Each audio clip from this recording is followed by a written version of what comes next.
ಸಂಪೂರ್ಣಂ ಸರ್ವದೋಷವಿವರ್ಜಿತಂ ಲಕ್ಷ್ಮೀನಾರಾಯಣಂ ವಂದೇ ಭಕ್ತಾಭೀಷ್ಟಫಲಪ್ರದಂ ಸಂಸಾರಕ್ಲೇಶಸಂಶ್ರಾಂತಸಜ್ಜನಾವನತತ್ಪರಾः ದಯಾಲವೋ ಮಹಾಂತಃ ತಾನ್ ಗುರೂನ್ನತ್ವಾ ಗಿರಂ ಭಜೆ ನಾರಾಯಣಂ ಗುಣೈಃ ಸರ್ವೈರ್ವಿರ್ಣಂ ದೋಷವರ್ಜಿತಂ ಜ್ಞೇಯಂ ಗಮ್ಯಂ ಗುರುಂಶ್ಚ ವಿನತ್ವಾ ಸೂತ್ರಾರ್ಥ ಉಚ್ಯತೆ.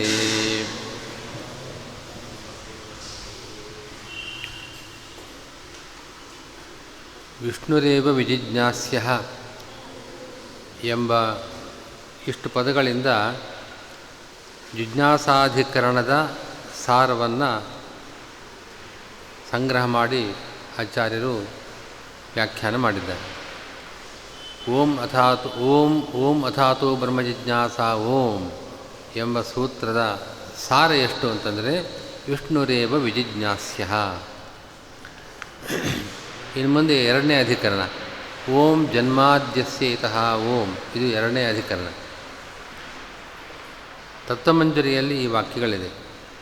ನನು ತದ್ಬ್ರಹ್ಮೇತಿ ಶ್ರೌತ ಬ್ರಹ್ಮಶಬ್ದಸ್ಯ ಬೃಹಜಾತಿಜೀವೇತಿ ಬ್ರಹ್ಮಾಣುಜೀವಾ ಸರ್ವೇಪಿ ಇತ್ಯಾದೇಃ ಜೀವೇ ರೂಢತ್ವಾತ್ ರೂಢಿತ್ಯಾಗೇನ ಯೌಗಿಕಾರ್ಥವಿಷ್ಣುಗ್ರಹಣೆ ಹೇತ್ವಭಾವಾತ್ ಯತೋ ವಾ ಇತಿ ವಾಕ್ಯೋಕ್ತ ವಿಶ್ವಕರ್ತೃತ್ವಸ್ಯ ಅದೃಷ್ಟದ್ವಾರ ಜೀವೇಪಿ ಸಂಭವಾತ್ ಉಕ್ತಂ ನ ಯುಕ್ತಂ ಇತ್ಯದ ಉಕ್ತಂ ಓಂ ಜನ್ಮಾದ್ಯಸ್ಯ ಯತ ಇತಿ. ಈ ಜನ್ಮಾಧಿಕರಣದ ಪೂರ್ವಪಕ್ಷವನ್ನು ರಾಯರು ಇಲ್ಲಿ ಸಂಗ್ರಹ ಮಾಡಿದ್ದಾರೆ. ತದ್ವಿಜಿಜ್ಞಾಸಸ್ವ ತದ್ಬ್ರಹ್ಮ ಎಂಬ ಶ್ರುತಿಯಲ್ಲಿ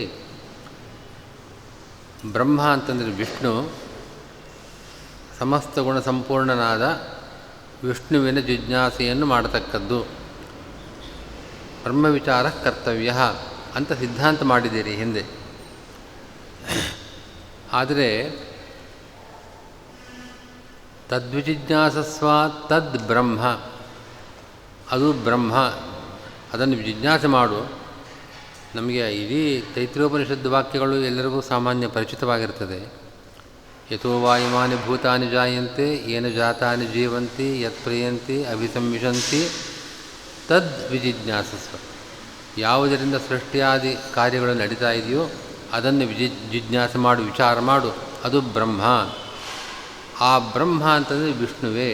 ವಿಷ್ಣುರೇವ ವಿಜಿಜ್ಞಾಸ್ಯ ಅಂತ ನೀವು ಸಿದ್ಧಾಂತ ಮಾಡಿದಿರಿ ಹಿಂದಿನ ಅಧಿಕರಣದಲ್ಲಿ. ಆದರೆ ಆ ತದ್ಬ್ರಹ್ಮ ಅಂತನ್ನೋದು ಶ್ರುತಿವಾಕ್ಯ. ಅಲ್ಲಿ ಬ್ರಹ್ಮ ಅಂತನ್ನೋ ಪದ ಇದೆ. ಆ ಬ್ರಹ್ಮ ಪದಕ್ಕೆ ನೀವು ಗುಣಪೂರ್ಣ ವಿಷ್ಣು ಅಂತ ಅರ್ಥ ಮಾಡಿದ್ದೀರಿ. ಆದರೆ ಬ್ರಹ್ಮ ಶಬ್ದಕ್ಕೆ ಜೀವ ಅನ್ನೋ ಅರ್ಥವೇ ತಗೊಳ್ಬೇಕಾದದ್ದಿಲ್ಲಿ. ಯಾಕೆ ಅಂತಂದರೆ ಬ್ರಹ್ಮಶಬ್ದ, ಈ ಶಬ್ದಗಳಿಗೆ ರೂಢಿ ಯೋಗ ಅಂತ ಎರಡು ರೀತಿಯಾದ ವೃತ್ತಿಗಳಿದೆ. ಯೋಗ ಅಂತಂದರೆ ಒಂದು ಪದದ ಭಾಗಗಳನ್ನು, ಅವಯವಗಳನ್ನು ವಿಶ್ಲೇಷಣೆ ಮಾಡಿ ಈ ಭಾಗಕ್ಕಿದ ಅರ್ಥ, ಈ ಭಾಗಕ್ಕಿದ ಅರ್ಥ ಅಂತ ನಾವೇನು ಹೇಳ್ತೇವೆ, ಇದು ಯೌಗಿಕ ಅರ್ಥ, ಯೋಗದಿಂದ ಸಿಗುವತಕ್ಕಂಥ ಅರ್ಥ. ಉದಾಹರಣೆಗೆ ಪಾಚಕ. ಪಾಚಕ ಅಂದರೆ ನಮಗೆ ಗೊತ್ತು, ಅಡುಗೆ ಮಾಡತಕ್ಕವನು, ಮಾಡುವವನು. ಅಲ್ಲಿ ಪಾಚಕ ಅನ್ನೋ ಶಬ್ದದಲ್ಲಿ ಎರಡು ಭಾಗ ಇದೆ. ಅದು ಪಚ ಅನ್ನೋ ಅಂಶ ಒಂದು ಧಾತು, ಮೂಲ ರೂಟ್ ಅದು. ಅದರ ಮೇಲೆ ಅಕ ಅನ್ನೋ ಒಂದು ಪ್ರತ್ಯಯ ಸೇರಿದೆ. ಎರಡೂ ಸೇರಿದಾಗ ಪಾಚಕ ಅಂತ ಅರ್ಥ ಆಗುತ್ತೆ. ಪಚ ಅನ್ನೋ ಧಾತುವಿಗೆ ಪಾಕಕ್ರಿಯೆ, ಅಡುಗೆ ಮಾಡುವ ಒಂದು ಕ್ರಿಯೆ, ಅದು ಧಾತುವಿನ ಅರ್ಥ. ಮುಂದೆ ಅಕ ಅಂತನೋ ಒಂದು ಭಾಗ ಇದೆಯಲ್ಲ, ಅದಕ್ಕೆ ಮಾಡುವವನು, ಕರ್ತ ಅಂತ ಅರ್ಥ. ಹೀಗಾಗಿ ಪಾಚಕ ಅನ್ನೋ ಶಬ್ದ ಯೋಗದಿಂದ, ಯೋಗ ಅಂತಂದರೆ ಒಂದು ಪದದ ಅವಯವಗಳ ಅರ್ಥವನ್ನು ತೆಗೆದುಕೊಂಡಾಗ ಅದು ಪಾಚಕ ಅಂದರೆ ಪಾಕಕರ್ತ, ಅಡುಗೆ ಮಾಡುವವನು ಅಂತ ಅರ್ಥ ಸಿಗುತ್ತೆ. ಇದು ಯೋಗ. ಆದರೆ ಕೆಲವು ಶಬ್ದಗಳಿಗೆ ಆ ರೀತಿ ಅವಯವಾರ್ಥವಿಲ್ಲದೆ, ಆ ಶಬ್ದದ ಅವಯವಗಳ ಅರ್ಥವನ್ನು ವಿಚಾರ ಮಾಡದೆ, ಆ ಇಡೀ ಎಷ್ಟು ಅಕ್ಷರಗಳಿದೆಯೋ ಅದೆಲ್ಲ ಸೇರಿ ಒಂದು ಅರ್ಥವನ್ನು ತಿಳಿಸುತ್ತೆ. ಉದಾಹರಣೆಯಾಗಿ ಘಟ ಅನ್ನೋ ಒಂದು ಪದ ಇದೆ. ಘಟ ಅನ್ನೋ ಪದದಲ್ಲಿ ಘ ಅಂದರೆ ಹೇಗರ್ಥ, ಟ ಅಂತ ಹೇಗರ್ಥ ಅಂತ ಹಾಗೇನು ಇಲ್ಲ. ಎರಡೂ ಸೇರಿ ಘಕಾರ ಅಕಾರ, ಅಲ್ಲಿ 4 ಅಕ್ಷರ ಇದೆ. ಘಕಾರ ಅಕಾರ ಟಕಾರ ಅಕಾರ 4 ಅಕ್ಷರಗಳು ಸೇರಿ ಕಲಶ ಕೊಡ ಅನ್ನೋ ಅರ್ಥವನ್ನು ಕೊಡುತ್ತೆ. ಇದನ್ನು ಸಮುದಾಯ ಶಕ್ತಿ ಅಂತ ಕರೀತಾರೆ. ಆ ಎಲ್ಲ ಇಡೀ ಒಂದು ಪದ ಒಂದು ಅರ್ಥವನ್ನು ನಮಗೆ ನೇರವಾಗಿ ತಿಳಿಸೋದಾದರೆ ಅದು ರೂಢಿ ಅಂತ ಕರೀತಾರೆ.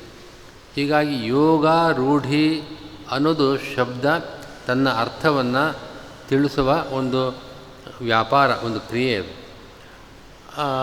ಈಗ ಬ್ರಹ್ಮ ಶಬ್ದಕ್ಕೆ ಅಲ್ಲಿ ಬ್ರಹ್ಮ ಅನ್ನುವಾಗ ಬೃಹ ಅಂತನ್ನೋ ಧಾತು, ಅದರ ಮೇಲೆ ಒಂದು ಪ್ರತ್ಯಯ ಸೇರಿದಾಗ ಬ್ರಹ್ಮ ಅಂತ ಪದ ಆಗಿದೆ. ಬೃಹ ಅನ್ನೋ ಧಾತುವಿನ ಭಾಗಕ್ಕೆ ಪೂರ್ಣತ್ವ ಅಂತ ಅರ್ಥ. ಮುಂದಿನ ಆ ಪ್ರತ್ಯಯ ಭಾಗಕ್ಕೆ ಮ ಅಂತ ಕೇಳ್ತೀವಲ್ಲ, ಆ ಪ್ರತ್ಯಯ ಭಾಗಕ್ಕೆ ಆ ಗುಣಗಳಿಗೆ ಆಶ್ರಯ ಅಂತ ಅರ್ಥ. ಒಟ್ಟಿನಲ್ಲಿ ಬ್ರಹ್ಮ ಅಂದರೆ ಗುಣಪೂರ್ಣ. ಗುಣಪೂರ್ಣ ಅಂತಂದರೆ ಯಾರು? ವಿಷ್ಣು. ಇದು ಯೋಗದಿಂದ ಸಿಗುವ ಅರ್ಥ. ಆದರೆ ಬ್ರಹ್ಮ ಅನ್ನೋ ಶಬ್ದಕ್ಕೆ ಕೋಶ ಒಂದು ವಾಕ್ಯ, ಬೃಹಜಾತಿ ಜೀವ ಕಮಲಾಸನ ಶಬ್ದರಾಶಿಷು. ಇವಾಗ ಅಮರಕೋಶ ಇದೆ. ಅಮರಕೋಶದಲ್ಲಿ ಪರ್ಯಾಯ ಪದಗಳನ್ನು, ಸಮಾನಾರ್ಥಕವಾದ ಪದಗಳನ್ನು ಕೊಡ್ತಾರೆ. ಆ ಕೋಶದ ಪ್ರಕಾರ ಆ ಶಬ್ದಕ್ಕೆ ಅದರ್ಥ. ಆ ಪದದಲ್ಲಿ ಒಂದು ಭಾಗಕ್ಕೆ ಹೀಗರ್ಥ, ಇನ್ನೊಂದು ಭಾಗಕ್ಕೆ ಹೀಗರ್ಥ ಅಂತನೋ ಅವಯವಾರ್ಥವನ್ನು ಹೇಳೋದಿಲ್ಲ. ರೂಢಿ, ಇದನ್ನು ರೂಢಿ ಅಂತ ಕರೆಯೋದು. ನಮಗೆ ಪ್ರಸಿದ್ಧಿ ಈ ಪದಕ್ಕೆ ಬಹುಲ ಪ್ರಯೋಗ. ಎಲ್ಲರೂ ಕೂಡ ಈ ಅರ್ಥದಲ್ಲಿ ಈ ಪದವನ್ನು ಪ್ರಯೋಗ ಮಾಡಬೇಕು ಅಂತ ತಿಳ್ಕೊಂಡಿರ್ತಾರೆ, ಪ್ರಯೋಗ ಮಾಡ್ತಾ ಇದ್ದಾರೆ. ಹಾಗೆ ಬ್ರಹ್ಮ ಶಬ್ದಕ್ಕೆ ಅನೇಕ ಅರ್ಥಗಳಿದೆ. ಬ್ರಹ್ಮ ಅಂತಂದರೆ ಬ್ರಾಹ್ಮಣ ಜಾತಿ ಅಥವಾ ಚತುರ್ಮುಖ ಬ್ರಹ್ಮ, ಕಮಲಾಸನ ಅಂದರೆ ಚತುರ್ಮುಖ ಬ್ರಹ್ಮ, ಜೀವ ಅಂತನೂ ಅರ್ಥ.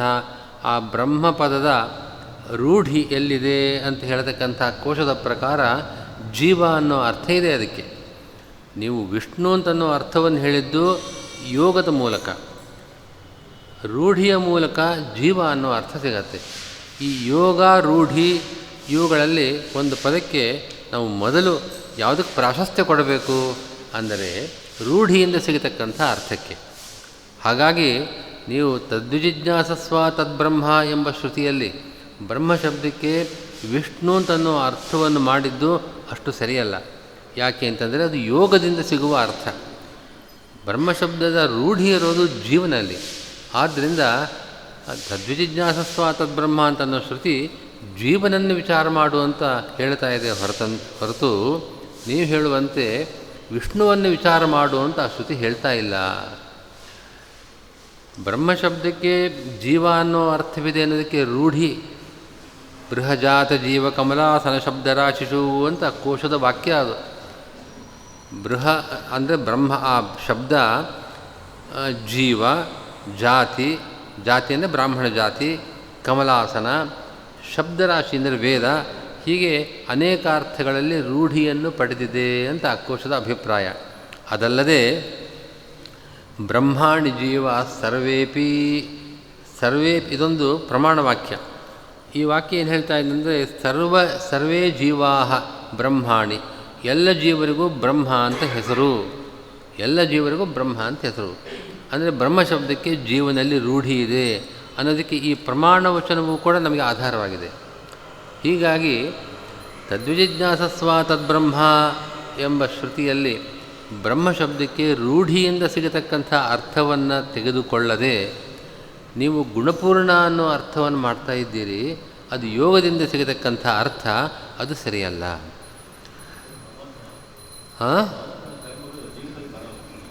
ಗುಣಪೂರ್ಣ ಅನ್ನೋ ಅರ್ಥ ಬರೋದಿಲ್ವಲ್ಲ. ಗುಣಪೂರ್ಣತ್ವ ಅಂತಂದರೆ ಅನಂತ ಗುಣಪೂರ್ಣತ್ವ, ಸರ್ವಗುಣ ಪರಿಪೂರ್ಣತ್ವ ಈ ಜೀವನದಲ್ಲಿಲ್ಲ. ವಿಷ್ಣುವೇ ಆಗಬೇಕು ಅಂತ ನೀವು ಹಿಂದಿನ ಅಧಿಕರಣದಲ್ಲಿ ಮಾಡಿದ ಸಿದ್ಧಾಂತ. ಆದರೆ ತದ್ಬ್ರಹ್ಮ ಅಂತನ್ನೋ ಶ್ರುತಿಯಲ್ಲಿ ಬ್ರಹ್ಮ ಶಬ್ದಕ್ಕೆ ನಾವು ಆ ಶ್ರುತ್ಯರ್ಥವನ್ನು ಮಾಡಬೇಕಾದ್ರೆ ಈ ಗಮನ ನಮಗೆ ಇರಬೇಕು, ಎಚ್ಚರಿಕೆ ಇರಬೇಕು. ಆ ಶಬ್ದಕ್ಕೆ ನಾವು ಯಾವ ರೀತಿಯಲ್ಲಿ ವ್ಯಾಖ್ಯಾನ ಮಾಡ್ತಾ ಇದ್ದೇವೆ. ನೀವು ವಿಷ್ಣು ಅಂತನೂ ಅರ್ಥ ಮಾಡಿದ್ದು ತಪ್ಪು ಅಂತ ಹೇಳ್ತಾ ಇಲ್ಲ. ಆದರೆ ಒಂದು ಶಬ್ದಕ್ಕೆ ಯೋಗ ರೂಢಿ ಎರಡೂ ಇರುವಾಗ ಯೋಗವನ್ನು ಬಿಟ್ಟು, ಈ ರೂಢಿಯನ್ನು ಬಿಟ್ಟು ಯೋಗವನ್ನು ತಗೊಳ್ಬಾರದು ಅಂತ.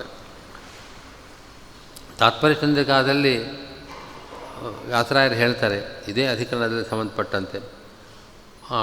ಅಶ್ವಕರ್ಣ ಅಂತ ಈ ಒಂದು ಯಾವುದೋ ಒಂದು ಸಸ್ಯ ಅಶ್ವಕರ್ಣ ಅಂತ ಆಯುರ್ವೇದದಲ್ಲಿ ಉಪಯೋಗಿಸ್ತಾರೆ. ಅದಕ್ಕೆ ಅಶ್ವಕರ್ಣ ಅಂತ. ಅಶ್ವಕರ್ಣ ಅನ್ನೋ ಶಬ್ದಕ್ಕೆ ಅಶ್ವ ಅಂದರೆ ಕುದುರೆ, ಅದರ ಕಿವಿಯಂತೆ ಕಿವಿಯುಳ್ಳದ್ದು ಅಂತ ಅರ್ಥ. ಆ ಗಿಡಕ್ಕೇನಾದರೂ ಇದೆಯೇ? ಆ ಅಶ್ವಕರ್ಣ ಅಂತನ್ನೋ ಒಂದು ಶಬ್ದಕ್ಕೆ ಯೋಗವನ್ನು ತಗೊಳ್ಬಾರದು. ಅಶ್ವಕರ್ಣ ಅಂತಂದರೆ ರೂಢಿಯಪ್ಪ, ಆ ಮೂಲಿಕೆ ಅಥವಾ ಆ ಸಸ್ಯಕ್ಕೆ ರೂಢಿಯಿಂದ ಆ ಅರ್ಥ ಇದೆ. ಹಾಗೆ ಯೋಗ ರೂಢಿಗಳಲ್ಲಿ ರೂಢಿಗೆ ಪ್ರಾಬಲ್ಯ, ಅದನ್ನೇ ನಾವು ಸ್ವೀಕಾರ ಮಾಡಬೇಕು. ಹೀಗಾಗಿ ತದ್ವಿಜಿಜ್ಞಾಸಸ್ವ ತದ್ಬ್ರಹ್ಮ ಅನ್ನೋ ಶ್ರುತಿಯಲ್ಲಿ ಬ್ರಹ್ಮ ಶಬ್ದಕ್ಕೆ ಜೀವ ಅನ್ನೋ ಅರ್ಥ ಮಾಡಬೇಕು. ಬ್ರಹ್ಮ ವಿಷ್ಣು ಅಂತನ್ನೋ ಅರ್ಥವನ್ನು ನೀವು ಮಾಡಿದ ತಪ್ಪು. ಆದರೆ ಒಂದು ಪ್ರಶ್ನೆ ಬರುತ್ತೆ, ಯಥೋ ವಾಯುಮಾನಿ ಭೂತಾನಿ ಜಾಯಂತೆ ಅಂತ ಹಿಂದಿನ ವಾಕ್ಯವನ್ನು ಗಮನಿಸದೆ ನೀವು ಮುಂದಿನ ವಾಕ್ಯಕ್ಕೆ ಅರ್ಥ ಮಾಡೋ ಹಾಗಿಲ್ಲ. ಆ ಉಪನಿಷತ್ನಲ್ಲಿ ಪ್ರಾರಂಭದಲ್ಲಿರೋದು ಯಥೋ ವಾ ಇಮಾನಿ ಭೂತಾನಿ ಜಾಯಂತೆ ಏನ ಜಾತಾನಿ ಜೀವಂತಿ ಯತ್ ಪ್ರಯಂತಿ ಅಭಿಸಂವಿಶಂತಿ. ಈ ವಾಕ್ಯಗಳಲ್ಲಿ ಸೃಷ್ಟಿಕರ್ತೃತ್ವ, ಸ್ಥಿತಿಕರ್ತೃತ್ವ, ಸಂಹಾರಕರ್ತೃತ್ವ, ಮುಕ್ತಪ್ರಾಪ್ಯತ್ವ ಎಂಬ ಇಷ್ಟು ಧರ್ಮಗಳನ್ನು ಹೇಳಿ ಇದು ಯಾರಲ್ಲಿದೆಯೋ ಅವನನ್ನು ವಿಚಾರ ಮಾಡು, ಅವನು ಬ್ರಹ್ಮ ಅಂತ ಆ ವಾಕ್ಯಗಳ ಅರ್ಥ. ನೀವು ಬ್ರಹ್ಮ ಶಬ್ದಕ್ಕೆ ಈ ಜೀವ ಅಂತ ಅರ್ಥ ಮಾಡಿದರೆ ಅವನಿಗೆ ಸೃಷ್ಟಿಕರ್ತೃತ್ವ, ಸ್ಥಿತಿಕರ್ತೃತ್ವ, ಲಯಕರ್ತೃತ್ವ ಎಲ್ಲಿದೆ ಅವನಿಗೆ ಅಂತ ಒಂದು ಆಕ್ಷೇಪ ಬರಬಹುದು. ಆದರೆ ಪೂರ್ವಪಕ್ಷ ಮಾಡುವನು ಹೇಳ್ತಾನೆ, ನೋಡಿ ಈ ಜೀವನೂ ಕೂಡ ಸೃಷ್ಟಿಕರ್ತ, ಸ್ಥಿತಿಕರ್ತ, ಇವನ್ನೆಲ್ಲ ಆಗಿದ್ದಾನೆ. ನೇರವಾಗಿ ನಾನೇ ಈ ಯಂತ್ರವನ್ನು ಮಾಡದೇ ಇರಬಹುದು. ಈ ಯಂತ್ರವನ್ನು ನಾನೇ ಇದನ್ನು ಈ ಯಂತ್ರದ ಭಾಗಗಳನ್ನು ಸೇರಿಸಿ ಜೋಡಿಸಿ ಇದೆಲ್ಲ ಮಾಡುವ ಸಾಮರ್ಥ್ಯನಿಗೆಲ್ಲ ನಾನು ಮಾಡಿಲ್ಲ. ಆದರೆ ನನಗೆ ಈ ಯಂತ್ರವನ್ನು ಉಪಯೋಗಿಸುವ ಅದೃಷ್ಟ ಇಲ್ಲದೆ ಹೋದರೆ ಇದಾಗ್ತಾನೇ ಇರಲಿಲ್ಲ. ನನ್ನ ಅದೃಷ್ಟ ಇದಕ್ಕೆ ಕಾರಣ. ನನ್ನ ಅದೃಷ್ಟ ಇದೆ, ನಾನು ಈ ಪೀಠವನ್ನು ಉಪಯೋಗಿಸುವ ಅದೃಷ್ಟ ಇದೆ, ಆದ್ದರಿಂದ ನನ್ನ ಮುಂದೆ ಇದೆ, ನಿಮ್ಮ ಮುಂದೆ ಇಲ್ಲ. ಇದು ಯಾಕಿಲ್ಲ ಅಂತ ನಿಮಗೆ ಅದೃಷ್ಟ ಇಲ್ಲ. ಹಾಗಾದರೆ ಅದೃಷ್ಟದ ಮೂಲಕ ನಾನು ಕಾರಣನಾಗಿದ್ದೇನೆ ಅಂತ ಹೇಳ್ಬೋದೋ ಇಲ್ವೋ? ಹೀಗೆ ಪ್ರತಿಯೊಬ್ಬ ಜೀವನೂ ಕೂಡ ಜಗತ್ತಿನ ಯಾವುದೋ ಒಂದು ಪದಾರ್ಥದ ಸೃಷ್ಟಿಗೆ ಕಾರಣನಾಗಿದ್ದಾನೆ. ಯಥೋ ವಾ ಇಮಾನಿ ಭೂತಾನಿ ಜಾಯಂತೆ. ಭೂತ ಅಂದರೆ ಪದಾರ್ಥಗಳು. ಅದಕ್ಕೆ ಭೂತ ಶಬ್ದಕ್ಕೆ ಜಡ ಜೀವ ಎರಡೂ ಅರ್ಥವೂ ಬರುತ್ತೆ. ನಾವು ಯಾವ ಜೀವನಿಂದ ಯಾವ ಪದಾರ್ಥಗಳು ಅವನ ಅದೃಷ್ಟದ ಮೂಲಕ ಸೃಷ್ಟಿಯಾಗಿದೆಯೋ ಆ ಪದಾರ್ಥಗಳನ್ನು ತಗೊಳ್ಳೋಣ. ಹೀಗಾಗಿ ಇಮಾನಿ ಭೂತಾನಿ ಜಾಯಂತೆ. ಇಮಾನಿ ಅಂತನೋ ಪದ ಇದೆಯಲ್ಲ ಸಂಸ್ಕೃತದಲ್ಲಿ, ಅದು ಇದಂ ಶಬ್ದದ ಬಹುವಚನ. ಅದು ಇಮಾನಿ ಅಂತಂದರೆ ನಮಗೆ ಪ್ರತ್ಯಕ್ಷವಾಗಿ ಕಾಣಿಸ್ತಾ ಇರತಕ್ಕಂಥ ಈ ಪದಾರ್ಥಗಳು ಅಂತ ಅರ್ಥ. ಹೀಗಾಗಿ ನನಗೆ ಈ ಪದಾರ್ಥಗಳು ನನಗೆ ಪ್ರತ್ಯಕ್ಷದಲ್ಲಿ ಕಾಣಿಸ್ತಾ ಇದೆ. ಈ ಪದಾರ್ಥಗಳ ಸೃಷ್ಟಿ ನನ್ನಿಂದಾಗಿದೆ. ನನ್ನ ಅದೃಷ್ಟ ಇರುವವರೆಗೂ ಇದಿದೆ. ನನ್ನ ಅದೃಷ್ಟ ಇದು ನನಗೆ ಸಿಗಬಾರ್ದು ಅಂತಿದ್ದರೆ ಅದು ನಷ್ಟವಾಗತ್ತೆ. ಹೀಗಾಗಿ ಸೃಷ್ಟಿ ಸ್ಥಿತಿ ಎಲ್ಲ ಕರ್ತೃತ್ವ ಜೀವನಿಗಿದೆ. ಆದರೆ ಬ್ರಹ್ಮ ಶಬ್ದಕ್ಕೆ ನೀವು ರೂಢಿಯನ್ನು ಬಿಡದೆ ವ್ಯಾಖ್ಯಾನ ಮಾಡಬೇಕು. ಅದು ಪ್ರಬಲ. ಅದು ಆದ್ದರಿಂದ ತದ್ವಿಜಿಜ್ಞಾಸಸ್ವ ತದ್ಬ್ರಹ್ಮ ಎಂಬ ಶ್ರುತಿಯು ಬ್ರಹ್ಮನ ವಿಚಾರ ಮಾಡು ಅಂದರೆ ವಿಷ್ಣುವಿನ ವಿಚಾರ ಮಾಡು ಅಂತ ಹೇಳಿದೆ. ಆದ್ದರಿಂದ ಆ ವಿಚಾರಕ್ಕೋಸ್ಕರವಾಗಿ ಈ ಶಾಸ್ತ್ರವನ್ನು ನಾವು ಆರಂಭ ಮಾಡಬೇಕು ಅಂತ ನೀವೇನು ಸಿದ್ಧಾಂತ ಮಾಡಿದರೆ ಅದು ಸರಿಯಾದದ್ದಲ್ಲ ಅಂತ.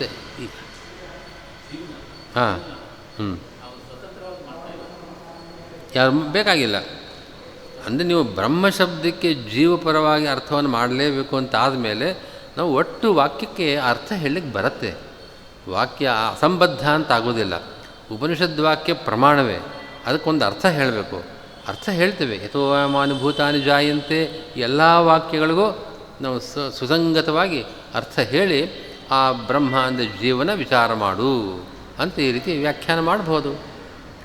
ನೀವು ಬಹಳ ಕಷ್ಟಪಟ್ಟು ಬ್ರಹ್ಮ ಶಬ್ದಕ್ಕೆ ಅದ್ರ ಶಬ್ದದಲ್ಲಿ ಧಾತು ಏನಿದೆ, ಪ್ರತ್ಯಯ ಏನಿದೆ, ಅದಕ್ಕೇನು ಅರ್ಥ, ಅವುಗಳಿಂದ ಒಂದು ಅರ್ಥ ಹೊರಡಿಸ್ಬೇಕು ಅಂತ ನೀವು ವ್ಯಾಖ್ಯಾನ ಮಾಡ್ತಿರಲ್ಲ, ಇದು ಸರಿಯಲ್ಲ.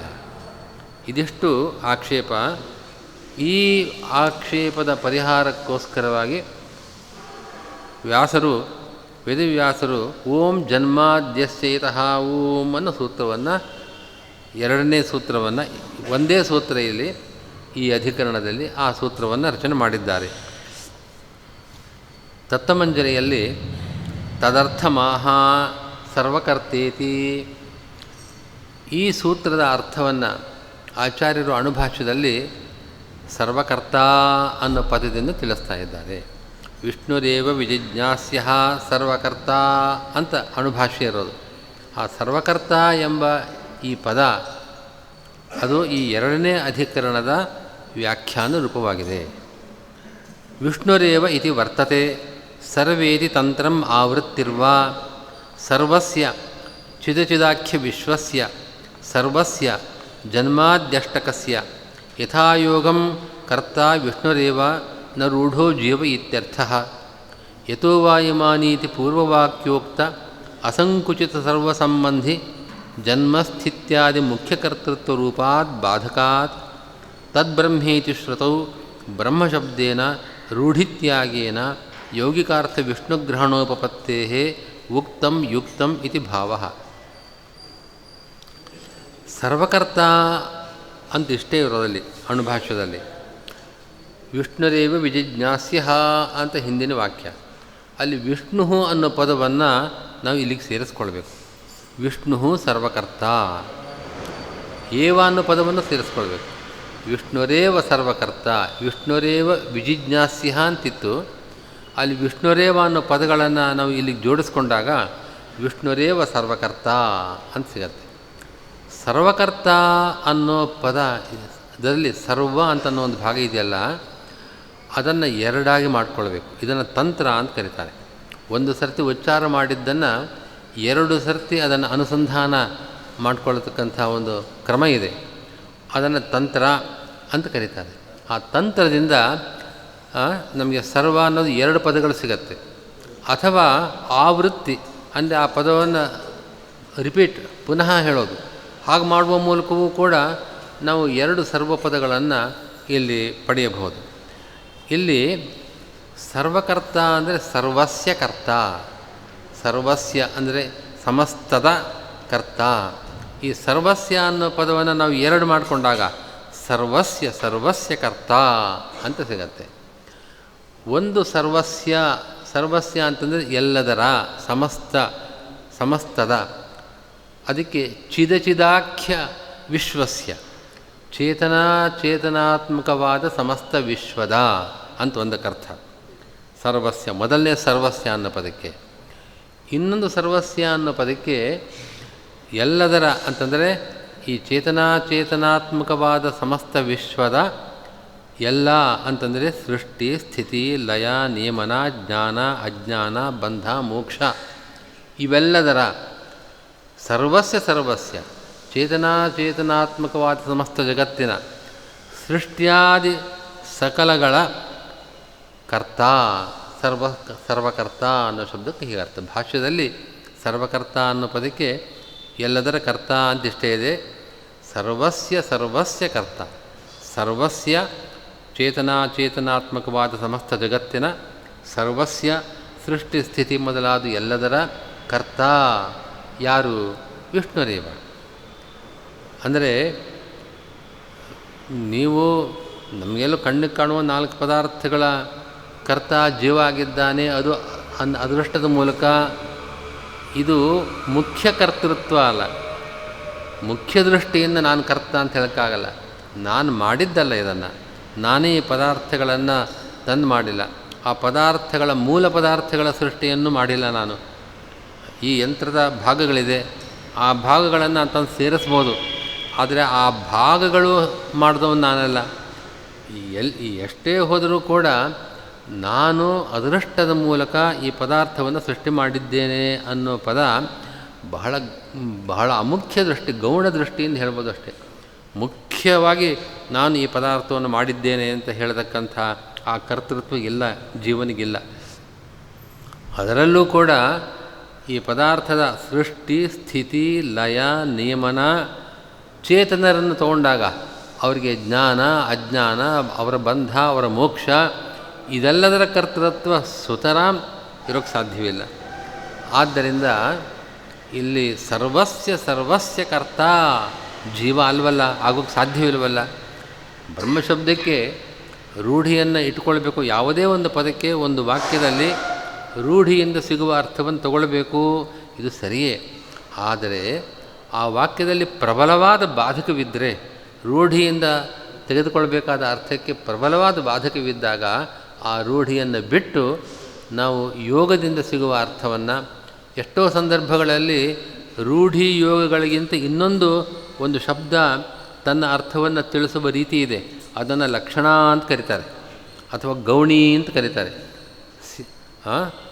ಅಗ್ನಿರ್ಮಾಣವಕಃ, ಈ ಬ್ರಹ್ಮಚಾರಿ ಇವನು ಬೆಂಕಿ ಅಂತ ಹೇಳ್ತಾರೆ. ಅಗ್ನಿರ್ಮಾಣವಕಃ, ಅವನು ಬೆಂಕಿಯವನು.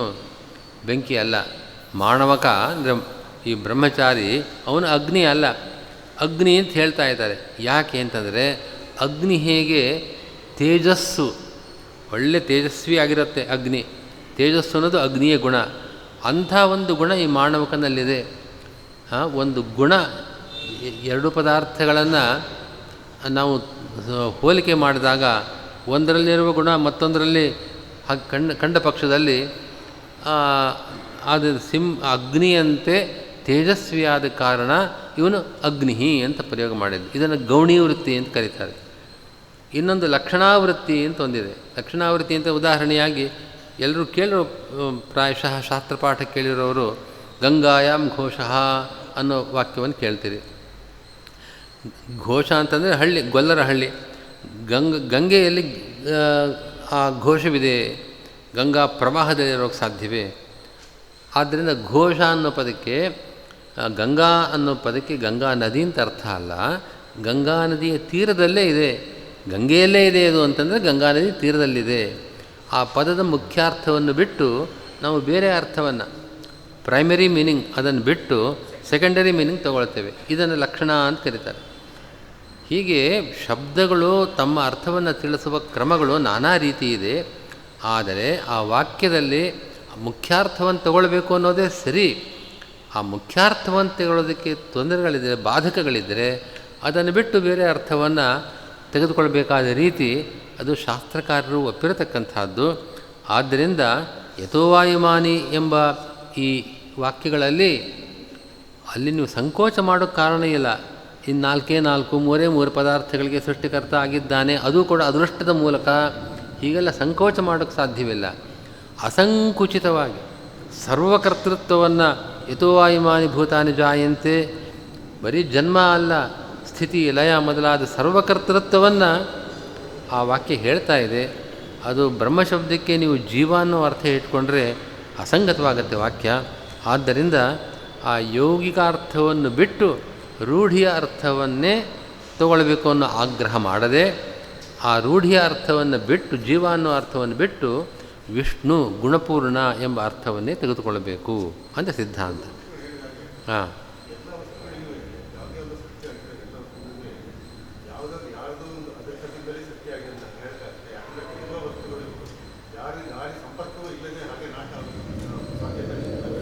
ಅದಿರೋದಿಲ್ಲ, ಹಾಗಿರೋದಿಲ್ಲ. ಯಾಕೆ ಅನಂತ ಜೀವರಾಶಿಗಳಿದ್ದಾರೆ, ಕ್ರಿಮಿಕೀಟಗಳಿದ್ದಾವೆ. ಯಾವುದು ಯಾರಿಗೆ ಉಪಯೋಗ ಆಗತ್ತೋ ಅನ್ನೋದನ್ನು ನಮ್ಮ ಬುದ್ಧಿಗೆ ನಿಲ್ಕೋದಲ್ಲ ಅದು. ಆದ್ದರಿಂದ ಸರ್ವಂ ಅಚೇತನಂ ಚೇತನಾರ್ಥಂ ಅಂತ ಒಂದು ಮಾತು. ಅಚೇತನ ಪದಾರ್ಥಗಳು ಏನೇನಿವೆಯೋ ಅದೆಲ್ಲ ಚೇತನಕ್ಕೋಸ್ಕರವಾಗಿಯೇ ಸೃಷ್ಟಿಯಾಗಿರೋದು. ನಾವು ಕಾಣುವ ಮನುಷ್ಯರಿಗೆ ಉಪಯೋಗ ಆಗದೇ ಇರಬಹುದು, ಪಶುಗಳಿಗೆ ಉಪಯೋಗ ಆಗ್ತದೆ. ಒಂದಲ್ಲ ಒಂದು ರೀತಿ ಎಲ್ಲ ಪದಾರ್ಥಗಳ ಸೃಷ್ಟಿ, ಅಚೇತನ ಸೃಷ್ಟಿ ಚೇತನರಿಗೋಸ್ಕರ. ಇದು ಓಂ ಜನ್ಮಾದ್ಯಸ್ಯೇತಃ ಓಂ ಎಂಬ 2ನೇ ಅಧಿಕರಣದ ಸಾರವನ್ನು ಆಚಾರ್ಯರು ಸರ್ವಕರ್ತ ಅನ್ನೋ ಪದದಿಂದ ಮಾಡಿದ್ದಾರೆ. ಮುಂದೆ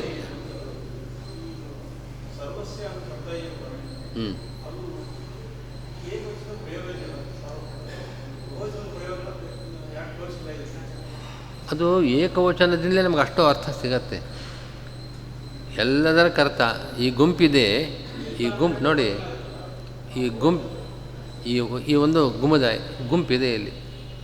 ಈ ಗುಂಪನ್ನು ನೀವು ಏತೇಷಾಂ ಜನಾನಾಂ ಅಂತ ಹೀಗೆ ಬಹುವಚನದಿಂದಲೂ ಹೇಳ್ಬೋದು. ಅಥವಾ ಆ ಸಮುದಾಯದ ದೃಷ್ಟಿಯಿಂದ ಏತಸ್ಯ ಅನ್ನೋದು ಏಕವಚನ, ಏತೇಷಾಂ ಅನ್ನೋದು ಬಹುವಚನ, ಏತೇಷಾಂ ಜನಾನಾಂ ಅಂತಲೂ ಹೇಳ್ಬೋದು. ಏತಸ್ಯ ಜನ ಸಮುದಾಯಸ್ಯ ಅನ್ನೋ ಅರ್ಥದಲ್ಲಿ ಏಕವಚನವನ್ನು ಹೇಳ್ಬೋದು. ಸಮುದಾಯ ಏಕವಚನ ಅಂತ ಕರೀತಾರೆ ಅದನ್ನು. ಸಮುದಾಯವನ್ನು ಹೇಳುವ ಒಬ್ಬ ಅಂತ ಅರ್ಥ ಅಲ್ಲ, ಒಂದು ಸಮುದಾಯ ಅಂತ ಅರ್ಥ. ಜಾತ್ಯೇಕವಚನ, ಸಮುದಾಯ ಏಕವಚನ ಹೀಗೆಲ್ಲ ಶಾಸ್ತ್ರದಲ್ಲಿ ಹೇಳ್ತಾರೆ. ಆ ರೀತಿ ನಮ್ಮ ಮಾತಿನ ರೂಢಿ ಆ ರೀತಿ ಇದೆ. ಮುಂದಿನ ವಾಕ್ಯ, ಅದು ನಿಮ್ಮಲ್ಲಿ ಪುಸ್ತಕ ಇದ್ದರೆ ಕರ್ತೃತ್ವ ಅನ್ನೋ ಪದ ಇದೆ, ತ್ವ ತೆಗೆದುಬಿಡಿ, ತಪ್ಪದು. ಕರ್ತೃಶಬ್ದಸ್ಯ ತ್ರಿಜಂತತ್ವೇ ಯಾಜಕಾದಿತ್ವೇನ ಷಷ್ಠೇ ಸಮಾಸಃ ತಾಚ್ಛೀಲಿಕತ್ರಿನ್ನಂತತ್ವೇ ತು ಗಮ್ಯಾದಿತ್ವೇನ ದ್ವಿತೀಯ ತತ್ಪುರುಷಃ ಇತಿ ಸರ್ವಕರ್ತೇತಿ ಸಾಧು. ವ್ಯಾಕರಣದ ವಿಚಾರ ಇದು. ರಾಘವೇಂದ್ರ ಸ್ವಾಮಿಗಳು ಮಹಾ ವ್ಯಾಕರಣ ಜ್ಞಾನಿಗಳವರು. ಅಲ್ಲಲ್ಲಿ ವ್ಯಾಖ್ಯಾನವನ್ನು ವ್ಯಾಕರಣದ ಪ್ರಕಾರ ಆ ಶಬ್ದ ಸರಿಯಾದದ್ದು ಅಂತ ತೋರಿಸ್ತಾ ಇದ್ದಾರೆ. ವಿವರಕ್ಕೆ ನಾನು ಹೋಗೋದಿಲ್ಲ ಇಲ್ಲಿ. ಸರ್ವಕರ್ತ ಅನ್ನೋದು ಸರ್ವಸ್ಯ ಕರ್ತ ಅಂತ ವ್ಯಾಖ್ಯಾನ ಮಾಡಿದ್ದೀರಿ. ಆ ರೀತಿ ಸಮಾಸ ಮಾಡೋದು ಸರಿಯೇ ತಪ್ಪೇ ಅಂತ ವಿಚಾರ ಇದೆ. ಸರಿ ಅಂತ ಹೇಳ್ತಾರೆ ಅವರು. ಈ ಸರ್ವಸ್ಯ ಕರ್ತ ಅಂತ ವಿಗ್ರಹ ಮಾಡಿ ಸರ್ವಂ ಕರ್ತ, ಸರ್ವಸ್ಯ ಕರ್ತ ಅನ್ನೋದು ಷಷ್ಠಿ ತತ್ಪುರುಷ ಸಮಾಸ, ಸರ್ವಂ ಕರ್ತ ಅನ್ನೋದು ದ್ವಿತೀಯ ತತ್ಪುರುಷ ಸಮಾಸ. ಎರಡೂ ಸರಿ. ಆದರೆ ಗಮನಿಸಬೇಕಾದದ್ದು, ವ್ಯಾಕರಣ ತಿಳಿದವರು ಸರ್ವಸ್ಯ ಕರ್ತ ಅನ್ನುವಾಗ ತೃ ಅನ್ನೊಂದು ತ್ರಿಚ್ ಅನ್ನೋ ಪ್ರತ್ಯಯ, ಅದು ತ್ರಿಚ್ ಪ್ರತ್ಯಯ, ಅದು ಷಷ್ಠಿ ಸಮಾಸ ಆಗೋದಕ್ಕೆ ಅವಕಾಶವಿದೆ. ಸರ್ವಸ್ಯ ಕರ್ತ ಇದು ತ್ರಿಜಂತ, ಕರ್ತ ಅನ್ನೋ ಶಬ್ದ ತ್ರಿಜಂತ. ಇನ್ನೊಂದು ತ್ರಿನ್ ಅನ್ನೋ ಒಂದು ಪ್ರತ್ಯಯ ಇದೆ. ಕೃ ಧಾತುವಿಗೆ ತ್ರಿನ್ ಪ್ರತ್ಯಯ ಸೇರಿದ್ರೂ ಕರ್ತ ಅಂತ ರೂಪ ಆಗುತ್ತೆ, ಕೃ ಧಾತುವಿಗೆ ತ್ರಿಚ್ ಪ್ರತ್ಯಯ ಸೇರಿದ್ರೂ ಕರ್ತ ಅಂತ ಆಗತ್ತೆ. ಆದರೆ ತ್ರಿಚ್ ಪ್ರತ್ಯಯ ಸೇರಿದ್ರೆ ಸರ್ವಸ್ಯ ಕರ್ತ ಅಂತ ವಿಗ್ರಹ ಮಾಡಿ ಷಷ್ಠಿ ತತ್ಪುರುಷ ಸಮಾಸ ಅಂತ ಹೇಳಬೇಕು. ಅದು ತ್ರಿನ್ ಪ್ರತ್ಯಯ ಅಂತಾದರೆ ಅದಕ್ಕೆ ತಾಚ್ಛೀಲ್ಯ ಸ್ವಭಾವ ಅಂತ ಅರ್ಥ, ಎಲ್ಲವನ್ನು ಸೃಷ್ಟಿ ಮಾಡುವ ಸ್ವಭಾವವುಳ್ಳವನು ಅಂತ ಅರ್ಥ ಆಗತ್ತೆ. ಆ ರೀತಿಯ ಪ್ರತ್ಯಯವನ್ನು ಸೇರಿಸೋದಾದರೆ ಅದು ದ್ವಿತೀಯ ತತ್ಪುರುಷ ಸಮಾಸ ಆಗತ್ತೆ, ಸರ್ವಂ ಕರ್ತ. ಹೀಗಾಗಿ ಸರ್ವಕರ್ತ ಎಂಬ ಪ್ರಯೋಗವನ್ನು ಆಚಾರ್ಯರು ಮಾಡಿರತಕ್ಕಂಥದ್ದು ಅದು ವ್ಯಾಕರಣಶಾಸ್ತ್ರ ರೀತ್ಯ ಸಾಧುವಾಗಿದೆ, ನಿರ್ದುಷ್ಟವಾಗಿದೆ ಅಂತ ಒಂದು ಮಾತನ್ನು ಹೇಳಿದ್ದಾರೆ. ಇಲ್ಲಿಗೆ 2ನೇ ಅಧಿಕರಣ ಮುಗಿತು. 3ನೇ ಅಧಿಕರಣ, 3ನೇ ಸೂತ್ರ ಓಂ ಶಾಸ್ತ್ರೀಯೋನಿತ್ವಾತ್ ಓಂ, ಇದು 3ನೇ ಸೂತ್ರ. ಇಲ್ಲಿ ನನ್ವಿದಂ ಅಯುಕ್ತಂ ರುದ್ರಾದಿ ಸರ್ವಕರ್ತ ಸರ್ವಜ್ಞತ್ವಾದ್ ವ್ಯತಿರೇಕೇಣ ಚೈತ್ರವತ್ ನ ಚ ಅಸಿದ್ಧಿ ಪಾಶುಪತಾದಿನ ತತ್ಸಿದ್ಧೇ ಇತ್ಯಾದ್ಯನುಮಾನೇನ ವಾ ಪಾಶುಪತಾದಿನೈವ ವಾ ರುದ್ರಾದೇಃ ಸರ್ವಕರ್ತೃತ್ವಸಿದ್ಧೇಃ ಇತ್ಯತ ಉಕ್ತಂ ಓಂ ಶಾಸ್ತ್ರಯೋನಿತ್ವಾದಿತಿ. 2ನೇ ಅಧಿಕರಣದಲ್ಲಿ ಮಾಡಿದ ಸಿದ್ಧಾಂತದ ಮೇಲೆ ಒಂದು ಆಕ್ಷೇಪ, ಪೂರ್ವಪಕ್ಷ. ನೀವು ವಿಷ್ಣುವೇ ಜಿಜ್ಞಾಸ್ಯನಾಗಿದ್ದಾನೆ, ಬ್ರಹ್ಮಶಬ್ದಕ್ಕೆ ವಿಷ್ಣು ಅಂತಲೇ ಅರ್ಥ, ತದ್ವಿಜಿಜ್ಞಾಸಸ್ವ ತದ್ಬ್ರಹ್ಮ ಎಂಬ ಶ್ರುತಿಯಲ್ಲಿ. ಯಾಕೆ ಅಂದರೆ ಬ್ರಹ್ಮಶಬ್ದಕ್ಕೆ ಆ ಯೌಗಿಕಾರ್ಥವನ್ನು ತೆಗೆದುಕೊಳ್ಳದೆ ಬೇರೆ ಗತಿ ಇಲ್ಲ ಅಂತ ಹೀಗೆಲ್ಲ ಹೇಳಿದರೆ, ಈ ಸರ್ವಕರ್ತೃತ್ವ ವಿಷ್ಣುವಿಗೆ ಮಾತ್ರ ಇರತಕ್ಕಂಥದ್ದು, ಜೀವನಿಗಿಲ್ಲ ಅಂತ ಎಲ್ಲ ನೀವು ಹೇಳಿದ್ರಿ. ಆದರೆ ಈ ಸಾಮಾನ್ಯ ಜೀವರಿಗೆ ಸರ್ವಕರ್ತೃತ್ವ ಇಲ್ಲದೇ ಇರಬಹುದು. ಆದರೆ ಶೈವರು ಹೇಳ್ತಾರೆ ರುದ್ರನೇ ಜಗತ್ಕರ್ತ, ಸರ್ವಕರ್ತ ರುದ್ರನೇ ಆಗಿದ್ದಾನೆ. ಗಾಣಪತರು, ಗಣಪತಿಯೇ ಸರ್ವೋತ್ತಮ ಅಂತ ಹೇಳ್ತಕ್ಕವರು ಇದ್ದಾರೆ, ಸೂರ್ಯನೇ ಸರ್ವೋತ್ತಮ ಅಂತ ಹೇಳ್ತಕ್ಕವರಿದ್ದ ಹಾಗೆ. ಹೀಗೆ ಸೌರ, ಗಾಣಪತ, ಶಾಕ್ತ, ಶೈವ, ಹೀಗೆ ನಾನಾ ಮತಗಳಿವೆ. ಅವರು ತಮ್ಮ ತಮ್ಮ ಮತದ ಸಿದ್ಧಾಂತವನ್ನು ಅನುಸರಿಸಿ ಶಿವನೇ, ರುದ್ರನೇ ಸರ್ವಕರ್ತ, ಸೂರ್ಯನೇ ಸರ್ವಕರ್ತ, ಹೀಗೆ ನಾನಾ ರೀತಿಯಾಗಿ ಹೇಳ್ತಾ ಇದ್ದಾರೆ. ಸುಮ್ಮನೆ ಹೇಳೋದಲ್ಲ, ಅವರು ಸಮರ್ಥನೆ ಮಾಡ್ತಾರೆ. ರುದ್ರ ಸರ್ವಕರ್ತ ಸರ್ವಜ್ಞತ್ವಾತ್, ಅವನೇ ಸರ್ವಜ್ಞ, ಆದ್ದರಿಂದ ಅವನೇ ಸರ್ವಕರ್ತ. ಅಲ್ಲ, ಅವನು ಸರ್ವಜ್ಞ ಅಂತ ಹ್ಯಾಂಗೆ ಗೊತ್ತಾಯ್ತು ನಿಮಗೆ? ಸರ್ವಜ್ಞತ್ವ, ರುದ್ರ ಸರ್ವಜ್ಞ ಅಂತ ಹ್ಯಾಕೆ ಸಿದ್ಧ ಮಾಡ್ತೀರಿ ಅಂತ ಕೇಳಿದ್ರೆ, ನಮ್ಮ ಆಗಮ ಪಾಶುಪತಾಗಮ ಹೇಗೆ ನಮಗೆ ಪಾಂಚರಾತ್ರಾಗಮ, ತಂತ್ರಸಾರಾಗಮ ಅಂತ ಆಗಮಗಳಿದೆಯೋ, ಹಾಗೆ ಅವರೂ ಕೂಡ ಪಾಶುಪತಾಗಮ, ಸೌರಾಗಮ ಹೀಗೆ ತಮ್ಮ ತಮ್ಮ ಆಗಮಗಳನ್ನು ಪ್ರಮಾಣ ಅಂತ ಒಪ್ಪಿದ್ದಾರಷ್ಟೇ. ಆ ಆಗಮ ಹೇಳ್ತಾ ಇದೆ ರುದ್ರನೇ ಸರ್ವಕರ್ತ ಅಂತ ಹೇಳ್ತಾ ಇದೆ, ಇನ್ನೊಬ್ಬನೇ ಗಣಪತಿಯೇ ಸರ್ವಜ್ಞ ಸರ್ವಕರ್ತ ಅಂತ ಹೇಳ್ತಾ ಇದೆ. ಹೀಗಾಗಿ ನೀವು ವಿಷ್ಣುವೇ ಸರ್ವಕರ್ತ, ಅವನೇ ಜಿಜ್ಞಾಸ್ಯ ಅಂತ ಸಿದ್ಧಾಂತ ಮಾಡಿದ್ದು ಸರಿಯಲ್ಲ. ಅಥವಾ ನಮಗೆ ಈ ಯುಕ್ತಿ ಬೇಕಾಗಿಲ್ಲ, ಅವನು ಸರ್ವಜ್ಞನಾದದ್ದರಿಂದ ಸರ್ವಕರ್ತ ಅಂತ ನಾವೇನು ಯುಕ್ತಿಯನ್ನು ಹೇಳಕ್ಕೆ ಹೋಗೋದಿಲ್ಲ. ನಮ್ಮ ಆಗಮ ಪ್ರಮಾಣ. ಪಾಶುಪತಾಗಮದಲ್ಲಿ ಹೇಳಿದೆ, ಶೈವಾಗಮಗಳು ರುದ್ರನೇ ಸರ್ವಜ್ಞ, ಅವನೇ ಸರ್ವಕರ್ತ ಅಂತ ಹೇಳ್ತಾ ಇದೆ. ನೀವು ಹೇಗೆ ನಿಮ್ಮ ಆಗಮವನ್ನು, ವೇದವನ್ನು, ಆಗಮವನ್ನು ಇಟ್ಕೊಂಡು ನೀವು ಹೇಳ್ತೀರೋ ನಾವು ಹೇಳ್ತೇವೆ. ಆದ್ದರಿಂದ ವಿಷ್ಣುವೇ ಸರ್ವಕರ್ತ, ಸರ್ವಕರ್ತೃತ್ವವನ್ನು ಈ ಶ್ರುತಿ ಹೇಳ್ತಾ ಇದೆ. ಅದು ವಿಷ್ಣುವಿಗೆ ಮಾತ್ರ ಇರತಕ್ಕಂಥದ್ದು. ಆದ್ದರಿಂದ ತದ್ವಿಜಿಜ್ಞಾಸಸ್ವ ತದ್ಬ್ರಹ್ಮ ಅಂತಂದರೆ ವಿಷ್ಣುರೇವ ವಿಜಿಜ್ಞಾಸ್ಯ ಅಂತ ನೀವು ಸಿದ್ಧಾಂತ ಮಾಡಿದ್ದೀರಿ, ಇದು ಸರಿಯಲ್ಲ ಅಂತ ಇಷ್ಟು ಪೂರ್ವಪಕ್ಷಕ್ಕೆ ಉತ್ತರ ಕೊಡೋದಕ್ಕೋಸ್ಕರವಾಗಿ ಓಂ ಶಾಸ್ತ್ರೀಯೋನಿತ್ವಾತ್ ಓಂ ಎಂಬ ಸೂತ್ರ ಬಂದಿದೆ. ಅತ್ರ ತದರ್ಥ, ಅತ್ರ ಅಂದರೆ ಅಣುಭಾಷ್ಯದಲ್ಲಿ ಈ ಸೂತ್ರದ ಅರ್ಥವನ್ನು, ಓಂ ಶಾಸ್ತ್ರಯೋನಿತ್ವಾತ್ ಓಂ ಎಂಬ ಸೂತ್ರದ ಅರ್ಥವನ್ನು ಆಚಾರ್ಯರು ಆಗಮೋದಿತಃ ವಿಷ್ಣುರೇವ ವಿಜಿಜ್ಞಾಸ್ಯ ಸರ್ವಕರ್ತ ಆಗಮೋದಿತಃ, ಆಗಮೋದಿತಃ ಎಂಬ ಈ ಪದಗಳಿಂದ ಈ ಮೂರನೇ ಅಧಿಕರಣದ ಸಾರವನ್ನು ಆಚಾರ್ಯರು ಕೊಡ್ತಾ ಇದ್ದಾರೆ. ವಿಷ್ಣುರೇವ ಸರ್ವಕರ್ತ ಇತ್ಯಸ್ತಿ ಆ ಸಮ್ಯಕ್ ಗಮ್ಯಂತೆ ಅರ್ಥಾಃ ಏಭಿಃ ಇತ್ಯಾಗಮಾಃ ವೇದಾನುಸಾರಿ ಗ್ರಂಥಾಃ.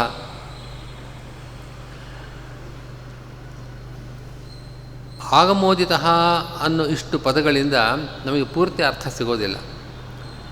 ವಿಷ್ಣುರೇವ ವಿಜಿಜ್ಞಾಸ್ಯ ಸರ್ವಕರ್ತ ಅಂತ ಹಿಂದಿನ ವಾಕ್ಯಗಳಿದೆ. ಅಲ್ಲಿ ವಿಜಿಜ್ಞಾಸ್ಯ ಅನ್ನೋ ಪದ ಬಿಟ್ಬಿಟ್ಟು ವಿಷ್ಣುರೇವ ಸರ್ವಕರ್ತ ಆಗಮೋದಿತಃ, ಆಗಮೋದಿತಃ ಅಂತನೋ ಈ ಪದಕ್ಕೆ ಅದನ್ನು ಸೇರಿಸ್ಕೊಳ್ಬೇಕು. ವಿಷ್ಣುರೇವ ಸರ್ವಕರ್ತ ಆಗಮೋದಿತಃ. ಸ್ಥೂಲವಾಗಿ ಅರ್ಥ ಹೇಳೋದಾದರೆ ವಿಷ್ಣುವೇ ಸರ್ವಕರ್ತ ಆಗಿದ್ದಾನೆ ಎಂಬುದಾಗಿ ಆಗಮಗಳಲ್ಲಿ ಹೇಳಲ್ಪಟ್ಟಿದ್ದಾನೆ. ವಿಷ್ಣುರೇವ ಸರ್ವಕರ್ತ ಆಗಮೋದಿತಃ. ಇನ್ನು ಆಗಮೋದಿತಃ ಅನ್ನೋ ಪದದಲ್ಲಿ ಆಗಮ ಅನ್ನೋ ಶಬ್ದ ಸೇರಿದೆ. ಆಗಮ ಅಂತಂದರೆ ವೇದ ಮತ್ತು ವೇದಾನುಸಾರಿಯಾಗಿರತಕ್ಕಂಥ ಗ್ರಂಥಗಳೇನಿವೆ ಅವೆಲ್ಲವೂ ಕೂಡ ಆಗಮ. ಆಗಮ ಶಬ್ದಕ್ಕೆ ವೇದಾನುಸಾರಿ ಗ್ರಂಥಾಹ ಅಂತ ಅರ್ಥ. ಆ ಅರ್ಥ ಹೇಗೆ ಸಿಗತ್ತೆ ಅಂದರೆ ಆ ಗಮ್ಯಂತೆ ಏಭಿಃ, ಆಗಮ, ಆ ಅಂದರೆ ಸಮ್ಯಕ್ ಅಂದರೆ ಸರಿಯಾಗಿ ಸಮೀಚೀನವಾಗಿ, ಗಮ್ಯಂತೆ ತಿಳಿಯಲ್ಪಡ್ತವೆ. ಗಮ್ಯಂತೆ ಅಂತಂದರೆ ತಿಳಿಯಲ್ಪಡ್ತವೆ. ಅರ್ಥಾಹ ವಿಷಯಗಳು ಯಾವುದರಿಂದ ನಮಗೆ ಸರಿಯಾಗಿ ಚೆನ್ನಾಗಿ ಸಮಂಜಸವಾಗಿ ಯಾವುದರಿಂದ ನಮಗೆ ವಿಷಯಗಳು ತಿಳಿಯಲ್ಪಡ್ತವೋ ಅವು ಆಗಮಗಳು. ಆ ಗಮ ಅಂತ ಎರಡು ಭಾಗ ಇದೆಯಲ್ಲ, ಆ ಅಂದರೆ ಸಮ್ಯಕ್, ಗಮ ಅಂದರೆ ಗಮ್ಯಂತೆ. ಗಮ್ಯಂತೆ ಅಂತಂದರೆ ಜ್ಞಾಯಂತೆ ತಿಳಿಯಲ್ಪಡ್ತವೋ, ಯಾವುದರಿಂದ ನಮಗೆ ವಿಷಯಗಳು ಅಲ್ಲಿ ಹೇಳಿರ್ತಕ್ಕಂಥ ವಿಷಯಗಳು ಸತ್ಯವಾದ ವಿಷಯಗಳು, ತತ್ವವಾಗಿರತಕ್ಕಂಥ ಯಥಾರ್ಥವಾದ ವಿಷಯಗಳು ತಿಳಿಯಲ್ಪಡ್ತವೋ ಅವುಗಳು ಯಾವುದು ಅಂತಂದರೆ ವೇದ ಮತ್ತು ವೇದಾನುಸಾರಿಯಾದ ಗ್ರಂಥಗಳು. ಹೀಗಾಗಿ ಆಗಮೋದಿತಃ, ಆಗಮಗಳಿಂದ ಅಂದರೆ ವೇದಾನುಸಾರಿಯಾದ ಗ್ರಂಥಗಳಿಂದ ವಿಷ್ಣುರೇವ ಸರ್ವಕರ್ತ ಉದಿತಃ, ವಿಷ್ಣುವೇ ಸರ್ವಕರ್ತ ಎಂಬುದಾಗಿ ಹೇಳಲ್ಪಟ್ಟಿದ್ದಾನೆ. ನೀವು ಶೈವಾಗಮ ಸೌರಾಗಮ ಅಂತ ಯಾವುದೋ ಆಗಮಗಳನ್ನು ನೀವು ಹೇಳ್ತಾ ಇದ್ದೀರಿ, ಆದರೆ ಅದು ಪ್ರಮಾಣಗಳಲ್ಲ. ಯಾವುದು ಪ್ರಮಾಣಗಳು ಅಂತಂದರೆ ಯಾವುದರಿಂದ ನಮಗೆ ನಿರ್ದುಷ್ಟವಾಗಿ ಯಥಾರ್ಥವಾಗಿ ವಿಷಯಗಳು ಸಿದ್ಧವಾಗುತ್ತೋ ಅದು ಆಗಮಗಳು. ಅಂಥ ಆಗಮಗಳು ಯಾವುದು ಅಂತಂದರೆ ವೇದಾನುಸಾರಿ ಗ್ರಂಥಗಳು. ರಾಘವೇಂದ್ರ ಸ್ವಾಮಿಗಳು ಋಗಾದ್ಯಾ ಭಾರತಂಚೈವ ಪಂಚರಾತ್ರ ಮಥಾಖಿಲಂ ಮೂಲ ರಾಮಾಯಣಂಚೈವ ಪುರಾಣಂಚೈತದಾತ್ಮಕಂ ಏಷಾನುಯಾಯಿನಸ್ತೇಷಾಂ ಸರ್ವೇ ತೇ ಚ ಸದಾಗಮಾಃ ಇತಿ ತತ್ವನಿರ್ಣಯೇ. ಆ ಸಮಂತಾದ್ ಗಮಯಿತಿ ಧರ್ಮಾಧರ್ಮೋ ಪರಂ ಪದಂ ಯಚ್ಚಾಪ್ಯತೀಂದ್ರಿಯಂ ತ್ವನ್ಯತ್ ತೇನಾಸು ಆಗಮಸ್ಮೃತಃ ಇತಿ ಉಪಾಸನಾಪಾದೀಯ ಅನುಭಾಷ್ಯೇಚ ಉಕ್ತೇಃ. ಯಾವುದು ಆಗಮಗಳು? ನೀವು ಹೇಳ್ತೀರಿ ವೇದಾನುಸಾರಿ ಗ್ರಂಥಗಳು ಅಂತ, ಅವ್ರು ಹೇಳ್ತಾರೆ ತಮ್ಮ ಆಗಮಗಳೇ ಆಗಮಗಳು ಅಂತ ಅವ್ರು ಹೇಳ್ತಾರೆ. ಯಾವುದನ್ನು ನಾವು ಸರಿಯಾಗಿ ನಂಬತಕ್ಕದ್ದು? ಅದಕ್ಕೆ ಯಾವುದು ನಮಗೆ ಪ್ರಮಾಣಗಳಿಂದ ಯಾವುದು ಆಗಮಗಳು ಅಂತ ತಿಳಿದು ಬಂದಿದೆಯೋ ಅದನ್ನು ತಗೊಳ್ಬೇಕು. ತತ್ವನಿರ್ಣಯ ಎಂಬ ಗ್ರಂಥದಲ್ಲಿ ಯಾವುದು ಆಗಮಗಳು ಅಂತ ತಿಳಿಸಿದ್ದಾರೆ. ಋಗಾದ್ಯಾಹ, ಋಗಾದಿ 4 ವೇದಗಳು, ಭಾರತಂ ಮಹಾಭಾರತ, ಪಂಚರಾತ್ರಂ ಅಥ ಅಖಿಲಂ. ಪಂಚರಾತ್ರಾಗಮ ಅದು ಸ್ವಲ್ಪ ಭಾಗ ಅಲ್ಪ ಭಾಗ ಅಲ್ಲ, ಅಖಿಲಂ ಪಂಚರಾತ್ರಂ, ಸಂಪೂರ್ಣವಾಗಿ ಪಂಚರಾತ್ರ. ಇದನ್ನು ಅಖಿಲ ಅನ್ನೋ ಪದ ಬಹಳ ಮುಖ್ಯ ಇಲ್ಲಿ. ಯಾಕೆಂತಂದರೆ ಶಂಕರಾಚಾರ್ಯರು ಇಲ್ಲೇ ಮುಂದೆ 2ನೇ ಅಧ್ಯಾಯದಲ್ಲಿ ಒಂದು ಅಧಿಕರಣದಲ್ಲಿ ಪಂಚರಾತ್ರವನ್ನು ಪೂರ್ತಿ ಪ್ರಮಾಣ ಅಂತ ಹೇಳೋಕ್ಕಾಗೋದಿಲ್ಲ, ಕೆಲವು ಭಾಗ ಪಂಚರಾತ್ರ ಅಪ್ರಮಾಣ, ಅದನ್ನು ಬಿಟ್ಬಿಡಬೇಕು, ಹೀಗೆಲ್ಲ ವ್ಯಾಖ್ಯಾನ ಮಾಡ್ತಾರೆ. ಆದರೆ ಈ ಪ್ರಮಾಣ ಹೇಳ್ತಾ ಇದೆ, ಪಂಚರಾತ್ರದಲ್ಲಿ ಯಾವುದೇ ಒಂದು ಭಾಗ ಅಪ್ರಮಾಣ ಅಲ್ಲ, ಸಮಸ್ತ ಪಂಚರಾತ್ರ. ಪಂಚರಾತ್ರಂ ಅಥ ಅಖಿಲಂ. ಮೂಲ ರಾಮಾಯಣಂ, ವಾಲ್ಮೀಕಿ ರಾಮಾಯಣಕ್ಕೂ ಪ್ರಾಚೀನವಾದ ಭಗವಂತನೇ ರಚನೆ ಮಾಡಿರತಕ್ಕಂಥ ಒಂದು ಮೂಲ ರಾಮಾಯಣ ಅನ್ನೋ ಗ್ರಂಥ ಇದೆ. ಅದು ಪುರಾಣಂಚ ಏತದಾತ್ಮಕಂ, ಮತ್ತು ಪುರಾಣಗಳು ಇದಕ್ಕನುಸಾರಿಯಾಗಿ ಏಷ ಅನುಯಾಯಿನಃ ತೇಷಾಂ. ಇಲ್ಲಿ ಏನು ಪಟ್ಟಿ ಮಾಡಿ ಹೇಳಿದ್ದಾರೆ ಈ ಗ್ರಂಥಗಳು, ಇದನ್ನು ಅನುಸರಿಸಿ ಇದಕ್ಕನುಸಾರವಾಗಿ ಇದಕ್ಕೆ ವಿರೋಧವಿಲ್ಲದೆ ಹೇಳತಕ್ಕಂಥ ಗ್ರಂಥಗಳು ಸರ್ವೇ ತೇ ಚ ಸದಾಗಮಾಃ. ಇದೇ ಸದಾಗಮಗಳು ಅಂತಂದು ಇದೆ. ಇದಲ್ಲದೆ ಬೇರೆ ರೀತಿ ಹೇಳ್ತಕ್ಕಂಥ ಗ್ರಂಥಗಳೆಲ್ಲವೂ ಕೂಡ ದುರಾಗಮಗಳು. ಸದಾಗಮೈಕ ವಿಜ್ಞೇಯಂ ತತ್ವನಿರ್ಣಯದಲ್ಲಿ ಆಚಾರ್ಯರು ಸದಾಗಮ ಅಂತ ಹೇಳ್ತಾರಲ್ಲ, ಆ ಸದಾಗಮಗಳು ಅಂತಂದು ಇವುಗಳೇ. ಇನ್ನೊಂದು ಅನುವ್ಯಾಖ್ಯಾನದಲ್ಲಿ ಆಚಾರ್ಯರು ತೃತೀಯಾಧ್ಯಾಯದಲ್ಲಿ ಉಪಾಸನಾ ಪಾದದಲ್ಲಿ ಆ ಸಮಂತಾತ್, ಅದು ಉಪಾಸನಾ ಪಾದ ಬರತಕ್ಕಂಥ ಶ್ಲೋಕ ಇದು. ಆ ಸಮಂತಾತ್ ಗಮಯತಿ, ಆ ಗಮ ಅಂತಿದೆಯಲ್ಲ, ಆ ಅಂದರೆ ಸಮಂತಾತ್, ಈಗ ಹಿಂದೆ ಹೇಳಿದಂತೆ ಗಮಯತಿ ತಿಳಿಸುತ್ತವೆ. ಯಾವುದನ್ನು ತಿಳಿಸುತ್ತವೆ ಅಂತಂದರೆ ಧರ್ಮಾಧರ್ಮವು, ಧರ್ಮ ಅಧರ್ಮ ಅಂತ ಯಾವುದು ಸರಿಯಾಗಿ ತಿಳಿಸುತ್ತೋ ಅದು ಆಗಮ. ಗಮಯತೀತಿ ಗಮಃ, ಆ ಗಮಃ ಚೆನ್ನಾಗಿ ಸರಿಯಾಗಿ ಯಾವುದು ತಿಳಿಸ್ತವೋ ಧರ್ಮಾಧರ್ಮಗಳನ್ನು ಅದು ಆಗಮ. ಇನ್ನು ಪರಂಪದಂ, ಸರ್ವೋತ್ತಮನಾದ ಆ ಪರಬ್ರಹ್ಮನನ್ನು ಯಾವುದು ಸರಿಯಾಗಿ ತಿಳಿಸ್ತವೋ ಅದು ಆಗಮಗಳು. ಯಚ್ಚಾಪಿ ಅತೀಂದ್ರಿಯಂತು ಅನ್ಯತ್, ಇದಲ್ಲದೆ ಅತೀಂದ್ರಿಯವಾದ ವಿಷಯಗಳನ್ನು, ಸ್ವರ್ಗ ನರಕ ಇತ್ಯಾದಿ ಅನೇಕ ಅತೀಂದ್ರಿಯವಾದ ವಿಷಯಗಳನ್ನು ಯಾವುದು ಸರಿಯಾಗಿ ತಿಳಿಸ್ಕೊಡ್ತದೋ ಅದು ಆಗಮ. ಹೀಗೆ ಆಗಮ ಅನ್ನೋ ಶಬ್ದದ ನಿರ್ವಚನ, ಆಗಮ ಅನ್ನೋ ಪದ ಯಾವ ರೀತಿ ಯಾವ ಅರ್ಥವನ್ನು ಹೇಳುತ್ತೆ ಅನ್ನೋದನ್ನು ಆಚಾರ್ಯರು ಅನುವ್ಯಾಖ್ಯಾನದಲ್ಲಿ ಉಪಾಸನಾ ಪಾದದಲ್ಲಿ ಹೇಳಿದ್ದಾರೆ. ಆದ್ದರಿಂದ ಇಂಥ ಆಗಮಗಳಿಂದ ಯಾರು ಸರ್ವಕರ್ತ ಎಂಬುದಾಗಿ ಪ್ರತಿಪಾದಿತನಾಗಿದ್ದಾನೋ ಅವನೇ ಸರ್ವಕರ್ತ. ನೀವು ಪಾಶುಪತಾದ್ಯಾಗಮಗಳು ಸದಾಗಮಗಳಲ್ಲ, ಅವು ಅಪ್ರಮಾಣ. ಆದ್ದರಿಂದ ಅವುಗಳ ಆಧಾರದಿಂದ ನೀವು ರುದ್ರ ಸರ್ವಕರ್ತ, ಸೂರ್ಯ ಸರ್ವಕರ್ತ ಹೀಗೆಲ್ಲ ಆಕ್ಷೇಪ ಮಾಡಿದ್ರೆ ಅದಕ್ಕೆ ಬೆಲೆ ಇಲ್ಲ. ಮೂಲ ರಾಮಾಯಣ ಸಿಗೋದಿಲ್ಲ. ಅದೇ ಈ ವಾಕ್ಯಗಳು ಮೂಲ ರಾಮಾಯಣ ನಮಗೆ ಸಿಗೋದಿಲ್ಲ, ಅನೇಕ ವಾಕ್ಯಗಳು ಸಿಗೋದಿಲ್ಲ. ಆಚಾರ್ಯರು ಉದಾಹರಿಸ್ತಕ್ಕಂಥ ಅನೇಕ ವಾಕ್ಯಗಳು ಸಿಗೋದಿಲ್ಲ. ಮಹಾಭಾರತದಲ್ಲೇ ಆಚಾರ್ಯರು ಇಂಥ ವಾಕ್ಯಗಳನ್ನಂತ ಉದಾಹರಿಸ್ತಾರೆ, ಸಿಗೋದಿಲ್ಲ. ಅದಕ್ಕೆ ಕಾರಣ ಇದೆ, ಇಂಥ ಕಲಿಗಾಲದಲ್ಲಿ ಅವುಗಳ ಅಧ್ಯಯನ ಪರಂಪರೆ ಎಲ್ಲ ನಷ್ಟ ಆಗೋಗಿದೆ. ವೇದದಲ್ಲಿ ಎಷ್ಟೋ ಶಾಖೆಗಳೇ ಇಲ್ಲ ಇವಾಗ, ಹಿಂದೆ ಇತ್ತು, ಈಗ ಸಿಗ್ತಾ ಇಲ್ಲ. ಅದರಂತೆ ಇದೆಲ್ಲ ನಮಗೆ ನಮ್ಮ ಅಧ್ಯಯನದಲ್ಲಿ ಇಟ್ಕೊಂಡಿದ್ದು ನಮಗೆ ಸಿಗತ್ತೆ. ಅದು 1 ವರ್ಷ 10 ವರ್ಷ 100 ವರ್ಷ ಪರವಾಗಿಲ್ಲ. ಸಾವಿರಾರು ವರ್ಷಗಳು ಆ ಪುಸ್ತಕಗಳು ಯಾರು ನೋಡದೆ ಹೋದರೆ, ಹಿಂದಿನ ಕಾಲದಲ್ಲಂತಲೂ ಗುರುಮುಖೇನ ಅಧ್ಯಯನ ಮಾಡೋದಿತ್ತು, ಪುಸ್ತಕಗಳನ್ನು ಬರೆದಿರತಕ್ಕಂಥ ಕ್ರಮವೂ ಇರಲಿಲ್ಲ. ಹೀಗೆ ನಾನಾ ಕಾರಣಗಳಿಂದ ಎಷ್ಟೋ ಗ್ರಂಥಗಳು ಆಚಾರ್ಯರು ಹೇಳ್ತಾರೆ ಕೋಟ್ಯಂಶೋಪಿನ ವಿದ್ಯತೆ, 1 ಕೋಟಿಯಲ್ಲಿ 1 ಭಾಗವೂ ಕೂಡ ನಮಗೆ ಸಿಗ್ತಾ ಇಲ್ಲ, ಎಷ್ಟೋ ಹೊರಟೋಗಿದೆ ಅಂತ ಹೇಳ್ತಾರೆ. ಆದ್ದರಿಂದ ಇದನ್ನು ನಾವು ಆಪ್ತತಮರು ಆಚಾರ್ಯರು ಉದಾಹರಿಸತಕ್ಕಂಥ ವಾಕ್ಯಗಳು ಇದನ್ನು ಪ್ರಮಾಣ ಅಂತ ಒಪ್ಪಿಕೊಂಡು ಇದನ್ನು ಹೇಳಬೇಕು. ಇದರ ಬಗ್ಗೆ ವಿವಾದ ಇದೆ. ಕೆಲವರು ಹೇಳ್ತಾರೆ ನಮ್ಮ ಆಚಾರ್ಯರು ನಮಗೆ ಆಪ್ತರು, ನಿಮ್ಮ ಆಚಾರ್ಯರು ನೀವು ಹೇಳ್ಕೊಂಡಿದ್ದ ನೀವು ಹೇಳಿ, ನಾವು ನಮ್ಮ ಆಚಾರ್ಯ ಹೇಳಿದ್ದ ನಾವು ಹೇಳ್ತೇವೆ ಅಂತ ಇದೆ. ಇದರ ಜೊತೆಗೆ ವಿಮರ್ಶೆಯೂ ಸೇರಬೇಕು ಮತ್ತು ಒಂದು ಅದು ಬುದ್ಧಿ, ನಮ್ಮ ಬುದ್ಧಿ ಸರಿಯಾದ ದೃಷ್ಟಿಯಲ್ಲಿ ಹೋದರೆ ಯಾರನ್ನು ಆಪ್ತರು ಅಂತ ನಂಬಬೇಕು, ಯಾರನ್ನು ಆಪ್ತರನ್ನು ನಂಬತಕ್ಕದ್ದಲ್ಲ ಅನ್ನೋದು ತಾನಾಗೇ ಸ್ಪಷ್ಟವಾಗ್ತಾ ಹೋಗುತ್ತೆ.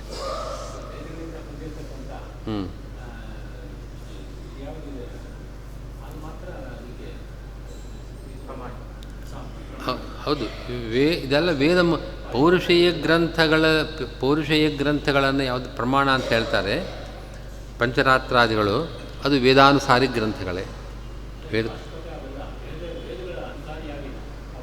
ಹೌದು, ಅದು ಇಲ್ಲ, ಅಲ್ಲೂ ಕೂಡ ವಿವಾದ ಇದೆ. ವೇದಕ್ಕೆ ನೀವು ಮಾಡೋ ಅರ್ಥವನ್ನೇ ಯಾಕೆ ಹೇಳಬೇಕು, ವೇದಕ್ಕೆ ಬೇರೆ ಅರ್ಥ ಹೇಳ್ತೇವೆ ಅಂತ ಹೋಗ್ತಾರೆ.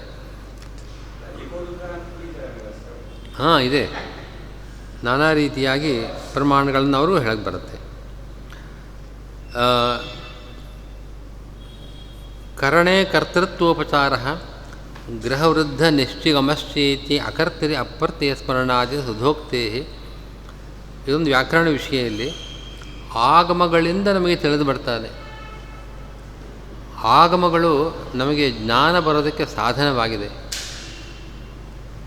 ಇಲ್ಲಿ ಆಗಮಗಳು ಹೇಳಿವೆ ಅಂತ ಹೇಳಿದಾಗ ಆ ಹೇಳುವಿಕೆ ಎಂಬ ಕ್ರಿಯೆಗೆ ಆಗಮಗಳು ಕರ್ತೃ. ಇವಾಗ ನಾನು ಮಾತಾಡ್ತಾ ಇದ್ದೇನೆ, ನನ್ನ ಮಾತಾಡುವುದು ಅನ್ನೋ ಕ್ರಿಯೆಗೆ ನಾನು ಕರ್ತ. ಆಗಮಗಳು ಈ ರೀತಿ ಹೇಳ್ತಾ ಇದೆ ಅಂತ ಹೇಳಿದಾಗ ಆಗಮಗಳು ಕರ್ತ. ಆ ವಚನ ಕ್ರಿಯೆ, ಹೇಳುವ ಕ್ರಿಯೆ ಯಾರು ಹೇಳ್ತಾ ಇದ್ದಾರೆ? ಆಗಮ ಹೇಳ್ತಾ ಇದೆ. ಆಗಮ ಚೇತನವೇ, ಅದು ಜಡ, ಅದು ಕರ್ತ ಅಲ್ಲ. ವಚನ ಕ್ರಿಯೆ, ಮಾತಾಡುವ ಕ್ರಿಯೆಗೆ ಅದು ಕರ್ತ ಅಲ್ಲ. ಆಗಮದಿಂದ ಹೇಳಲ್ಪಟ್ಟಿದೆ ಅಂತಂದರೆ ಆಗಮಗಳು ಕರ್ತ ಅಂತ ಅರ್ಥ ಆಗತ್ತೆ. ಯಾವುದಕ್ಕೆ? ಮಾತಾಡುವ ಕ್ರಿಯೆಗೆ. ಅದು ಹೇಗೆ ಅಂತ ಒಂದು ಪ್ರಶ್ನೆಗೆ ರಾಯರು ಅದು ಸಾಧನ. ನಾವು ಮಾತಾಡೋದಕ್ಕೆ, ಈ ರೀತಿ ಹೇಳೋದಕ್ಕೆ ಆಗಮಗಳಿಂದ ಈ ರೀತಿ ಹೇಳಲ್ಪಟ್ಟಿದೆ, ಆಗಮಗಳೆಂಬ ಸಾಧನಗಳಿಂದ ನಮಗೆ ಈ ವಿಷಯ ತಿಳಿದು ಬರ್ತದೆ. ಅದು ಕರಣ ಅಂದರೆ ಸಾಧನ, ಅದು ಇನ್ಸ್ಟ್ರುಮೆಂಟ್ ಅಷ್ಟೇ, ಅದು ಏಜೆಂಟ್ ಅಲ್ಲ, ಕರ್ತೃ ಅಲ್ಲ. ಸಾಧನವನ್ನು, ಕರಣವನ್ನು ಕರ್ತೃ ಅಂತ ಔಪಚಾರಿಕವಾಗಿ ಹೇಳತಕ್ಕಂಥ ಕ್ರಮ ಇದೆ. ಅದನ್ನು ಉಪಚಾರ ಅಂತ ಕರೀತಾರೆ. ಉಪಚಾರ ಅಂತಂದರೆ ಅದು ಆ ಕ್ರಿಯೆಯನ್ನು ಮುಖ್ಯ ದೃಷ್ಟಿಯಿಂದ ನೀವು ತಗೊಳ್ಬಾರ್ದು. ಹೌದು, ನೋಡಿಪ್ಪ ಈ ಪುಸ್ತಕ ಹೇಳುತ್ತೆ, ಈ ಪುಸ್ತಕ ಹೇಳ್ತಾ ಇದೆ ಅಂತಂದರೆ ಪುಸ್ತಕ ಹೇಳುತ್ತೆ, ಆ ಪುಸ್ತಕದಿಂದ ನಾವು ಈ ವಿಷಯವನ್ನು ತಿಳ್ಕೊಳ್ತೇವೆ ಅಂತನೋ ಅರ್ಥ. ನಾವು ನಮ್ಮ ತಿಳುವಳಿಕೆಗೆ ಇದೊಂದು ಸಾಧನ, ಅದನ್ನು ಕರ್ತೃ ಅಂತ ಔಪಚಾರಿಕವಾಗಿ ನಾವು ಹೇಳೋ ಕ್ರಮ ಇದೆಯಲ್ವೇ, ಅದರಂತೆ ಇಲ್ಲಿ ಆಗಮೋದಿತ ಅಂತ ಪ್ರಯೋಗ ಬಂದಿದೆ ಅಂತ ರಾಯರು ವ್ಯಾಕರಣವನ್ನು ಹೇಳ್ತಾ ಇದ್ದಾರೆ. ಇದಾದ ಮೇಲೆ ಸಂಗ್ರಹ ಮಾಡ್ತಾರೆ ನೋಡಿ. ಆಗಮೋದಿತೋ ವಿಷ್ಣುರೇವ ಸರ್ವಕರ್ತ ನತು ಆನುಮಾನಿಕ. ನೀವು ಶಿವ ಸರ್ವಕರ್ತ ಅನ್ನೋದಕ್ಕೆ ಅನುಮಾನ ಪ್ರಮಾಣವನ್ನು ಹೇಳುತ್ತೆ. ಶಿವ ಸರ್ವಕರ್ತ ಸರ್ವಜ್ಞತ್ವಾತ್, ಇದೊಂದು ಯುಕ್ತಿಯನ್ನು ಅನುಮಾನ ಅಂತ ಕರೀತಾರಲ್ವೇ. ಆದ್ದರಿಂದ ಅನುಮಾನ ಪ್ರಮಾಣದಿಂದ, ಯುಕ್ತಿ ಪ್ರಮಾಣದಿಂದ ನೀವು ಶಿವ ಸರ್ವಕರ್ತ ಅಂತ ಹೇಳಿದ್ರಿ. ಅವನು ಆನುಮಾನಿಕ, ಅವನು ಅನುಮಾನ ಪ್ರಮಾಣದಿಂದ ಸರ್ವಕರ್ತ ಅಂತ ತಿಳಿದು ಬಂದ. ಆದರೆ ಆಗಮಗಳಿಂದ ಅನುಮಾನಕ್ಕಿಂತಲೂ ಆಗಮ ಪ್ರಾಮಾಣ್ಯ ಜಾಸ್ತಿ. ಅನುಮಾನ ಅಂತಂದು ಏನು ಬೇಕಾದ್ರೂ ಅನುಮಾನ ಮಾಡ್ಬೋದು. ಯುಕ್ತಿಯನ್ನು, ನಮಗೆ ಬುದ್ಧಿ ಚುರುಕಾಗಿದ್ದರೆ ಏನೇನು ಯುಕ್ತಿಗಳನ್ನು ಬೇಕಾದರೂ ಹೇಳ್ಬೋದು. ಆಚಾರ್ಯರು ಅನುವ್ಯಾಖ್ಯಾನದಲ್ಲಿ ಮತ್ತು ಸುಧಾದಲ್ಲಿ ಆ ಭಾಗದಲ್ಲಿ ಎಂಥ ವಿಚಿತ್ರ ಅನುಮಾನಗಳನ್ನು ಮಾಡಬಹುದು. ಬುದ್ಧಿ ಚುರುಕಾಗಿದ್ದವನು ನಮಗೆ ಉತ್ತರ ಕೊಡೋಕ್ಕೆ ಆಗದೇ ಇರುವಂಥ ವಿಚಿತ್ರ ಅನುಮಾನಗಳನ್ನು, ಯುಕ್ತಿಗಳನ್ನು ಹೇಳ್ತಾನೆ. ಅದನ್ನೆಲ್ಲ ಪ್ರಮಾಣ ಅಂತ ಒಪ್ಕೊಳ್ಳೋಕ್ಕಾಗೋದಿಲ್ಲ. ಆದ್ದರಿಂದ ಅನುಮಾನಗಳಿಂದ ಒಂದು ವಿಷಯವನ್ನು ಸಾಧನೆ ಮಾಡೋಕ್ಕೆ ಹೋದರೆ ಬಹಳ ಅನರ್ಥ ಇದೆ. ನಮಗೆ ಪರಮ ಪ್ರಮಾಣ, ಅನುಮಾನಕ್ಕಿಂತಲೂ ಶ್ರೇಷ್ಠವಾದ ಪ್ರಮಾಣ ಅಂತಂದರೆ ಆಗಮಗಳು. ಆಗಮಗಳಿಂದ ವಿಷ್ಣುವೇ ಸರ್ವಕರ್ತ ಅಂತ ಸಿದ್ಧನಾಗಿದ್ದಾನೆ. ನತು ಆನುಮಾನಿಕ ಪಾಶುಪತಾದ್ಯುಕ್ತ, ಪಾಶುಪತಾದಿ ಆಗಮಗಳಲ್ಲಿ ಹೇಳಿರ್ತಕ್ಕವನು ಪ್ರಮಾಣದಲ್ಲ. ಯಾಕೆಂತಂದರೆ ಪಾಶುಪತಾದ್ಯಾಗಮಗಳೇ ಅಪ್ರಮಾಣ. ಪಾಶುಪತಾದ್ಯಾಗಮಗಳು ಪ್ರಮಾಣವೇ, ಪಂಚರಾತ್ರ ಪ್ರಮಾಣವೇ, ಅದು ಬೇರೆ ವಿಷಯ. ಅದು ಮುಂದೆ ಯುಕ್ತಿಪಾದದಲ್ಲಿ ವಿಚಾರ ಮಾಡ್ತಾರೆ. ಅಂತೂ ಸಿದ್ಧಾಂತವನ್ನು ಇಟ್ಕೊಳ್ಳೋಣ. ಪಂಚರಾತ್ರಾದ್ಯಾಗಮಗಳೇ ಪ್ರಮಾಣ ಹೊರತು ಪಾಶುಪತಾದ್ಯಾಗಮಗಳು ಪ್ರಮಾಣವಲ್ಲ. ಆದ್ದರಿಂದ ನ ರುದ್ರಾದಿ ಸರ್ವಕರ್ತ ತಸ್ಯ ಆಗಮೋದಿತತ್ವಾಭಾವಾತ್ ಅನುಮಾನಾದೇಹ ಅದೃಷ್ಟೇ ಅಶಕ್ತತ್ವೇನ ಅಮಾನತ್ವಾದಿತು ಭಾವ. ಅನುಮಾನ ಪ್ರಮಾಣ ನಮಗೆ ಕಣ್ಣಿಗೆ ಕಾಣಬಲ್ಲ ಪದಾರ್ಥಗಳ ವಿಷಯದಲ್ಲಿ ಅನುಮಾನ ಪ್ರಮಾಣವನ್ನು ಹೇಳ್ಬೋದು. ಪರ್ವತಃ ಅಗ್ನಿಮಾನ್ ಧೂಮಾತ್ ಇದು ಸರಿ. ಅದು ಬಿಟ್ಟು ಸ್ವರ್ಗದಲ್ಲಿ ಈ ಸ್ಥಳದಲ್ಲಿ ಈ ರೀತಿ ಇದೆ ಅಂತ ಅನುಮಾನ ಮಾಡೋಕ್ಕೆ ಸಾಧ್ಯವೇ? ಅದೃಷ್ಟ ವಿಷಯದಲ್ಲಿ ಯಾವುದು ಸರ್ವಥಾ ನಮ್ಮ ಪ್ರತ್ಯಕ್ಷಕ್ಕೆ ಅಗೋಚರವೋ ಅಂತಹ ವಿಷಯಗಳಲ್ಲಿ ಅನುಮಾನ ಮಾನವಲ್ಲ, ಪ್ರಮಾಣವಲ್ಲ. ಆದ್ದರಿಂದ ನಿಮ್ಮ ಪೂರ್ವಪಕ್ಷ ಸರಿಯಲ್ಲ. ಸಿದ್ಧಾಂತದ ಪ್ರಕಾರ ಈಗ ಮಾಡಿದ ಸಿದ್ಧಾಂತದಿಂದ ಶಾಸ್ತ್ರಯೋನಿತ್ವ. ಶಾಸ್ತ್ರ ಅಂತಂದರೆ ಆಗಮಗಳು, ಯೋನಿ ಅಂತಂದರೆ ಜ್ಞಾನಕ್ಕೆ ಕಾರಣ. ಶಾಸ್ತ್ರದಿಂದಲೇ ಆಗಮಗಳಿಂದಲೇ ನಮಗೆ ಯಾರು ಹೇಗೆ ಅಂತ ಅನ್ನೋದನ್ನು ತಿಳಿಯಬೇಕಾದದ್ದು. ರುದ್ರ ಜಗತ್ಕರ್ತ ಎಂಬುದಾಗಿ ಶಾಸ್ತ್ರಗಳಿಂದ ತಿಳಿದು ಬರೋದಿಲ್ಲ. ಶಾಸ್ತ್ರ ಅಂತಂದರೆ ವೇದಾನುಸಾರಿ ಗ್ರಂಥಗಳು. ಈ ಗ್ರಂಥಗಳಿಂದ, ಈ ಸದಾಗಮಗಳಿಂದ ಯಾರು ಸರ್ವಕರ್ತ ಅಂತ ಸಿದ್ಧನಾಗ್ತಾನೋ ಅವನೇ ಸರ್ವಕರ್ತ ಹೊರತು ನೀವೇನು ಪ್ರಮಾಣವನ್ನು ಅನುಮಾನಾದಿ ಪ್ರಮಾಣಗಳಿಂದ ಹೇಳಿದ್ದನ್ನು ಒಪ್ಪೋದಕ್ಕೆ ಸಾಧ್ಯವಿಲ್ಲ ಅಂತ ಒಟ್ಟು ಈ ಸೂತ್ರದ ಅಭಿಪ್ರಾಯ. ಇಲ್ಲಿಗೆ ಓಂ ಶಾಸ್ತ್ರೋನಿತ್ವಾತ್ ಓಂ ಈ 3ನೇ ಅಧಿಕರಣ ಮುಗಿತು.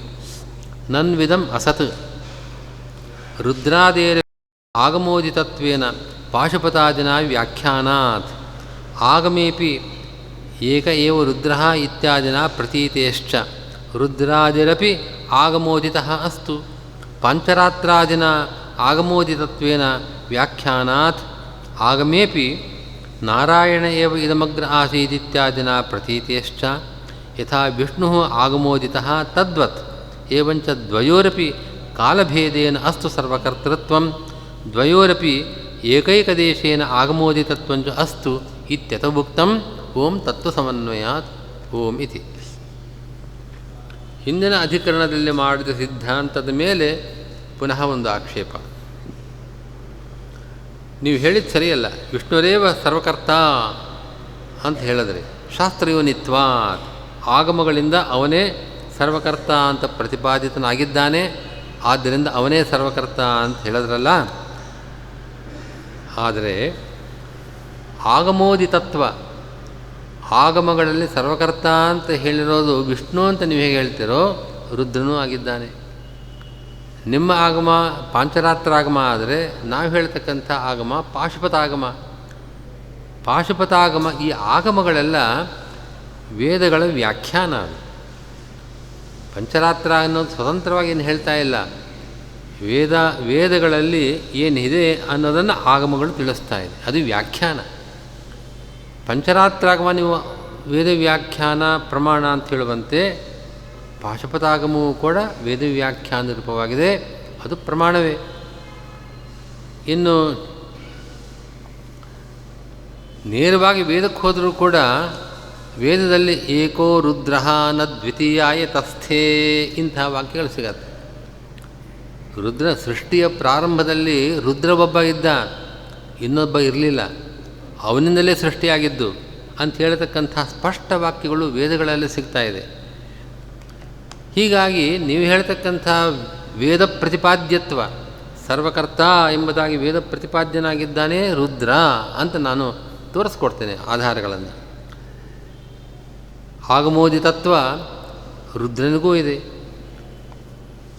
ಪಂಚರಾತ್ರದಿಂದ ನೀವು ಹೇಳೋ ಕ್ರಮವು ಹೀಗೆ ತಾನೆ, ನಾರಾಯಣ ಏವ ಇದಮಗ್ರ ಆಸೀತ್ ಅಂತ ಶ್ರುತಿಯಲ್ಲಿ ಪಂಚರಾತ್ರಾಗಮದಲ್ಲಿ ಹೇಳಿರುವಂತೆ ಈಗ ನಾನು ಹೇಳತಕ್ಕಂಥ ವೇದವಾಕ್ಯಗಳು ಪಾಶುಪತ ವಾಕ್ಯಗಳಿಂದ ರುದ್ರ ಸರ್ವಕರ್ತ ಅಂತ ಹೇಳಿ ಸಾಧ್ಯವಿದೆ.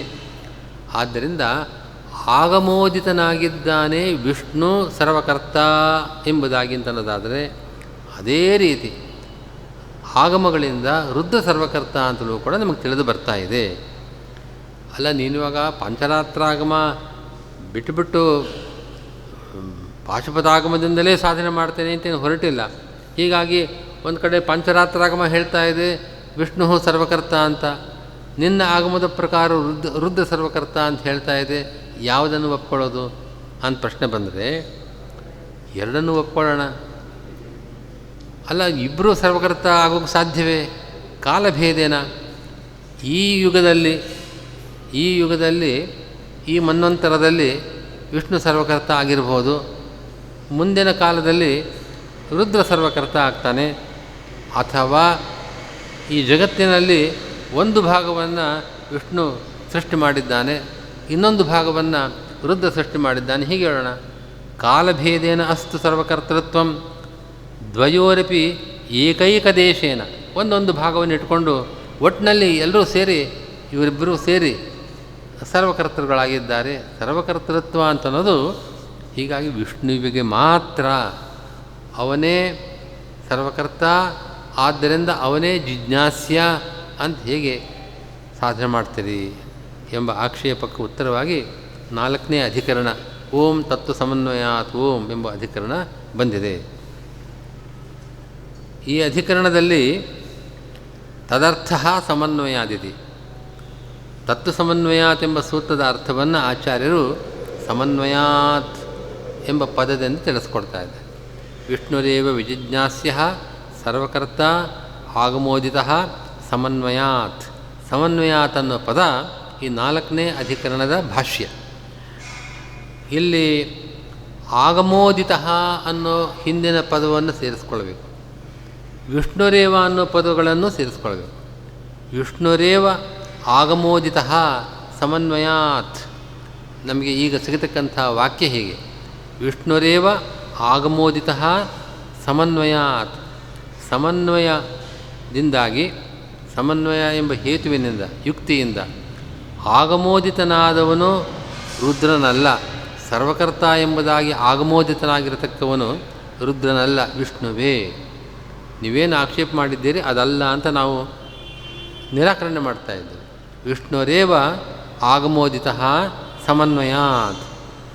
ಸಮನ್ವಯಾತ್ ಅನ್ನೋ ಪದಕ್ಕೆ ಅರ್ಥ ಮಾಡಬೇಕು. ಸಮ್ಯಕ್ ಅನ್ಮೀಯಂತೆ ಏತೇನ ಇತಿ ಸಮನ್ವಯ. ಯಾವುದರಿಂದ ವಾಕ್ಯಗಳು ಅನ್ಮೀಯಂತೆ ಸಂಬಂಧವನ್ನು ಪಡೆಯುತ್ತವೆ, ಯಾವುಗಳಿಂದಾಗಿ ವೇದವಾಕ್ಯಗಳು ಪ್ರಮಾಣವಾಕ್ಯಗಳು ನಾವೇನು ತಗೊಂಡಿದ್ದೇವೆ, ವೇದವಾಕ್ಯಗಳು ಏನು ಅರ್ಥ ಅಂತ ಅದೇ ತಾನು ವಿಚಾರ.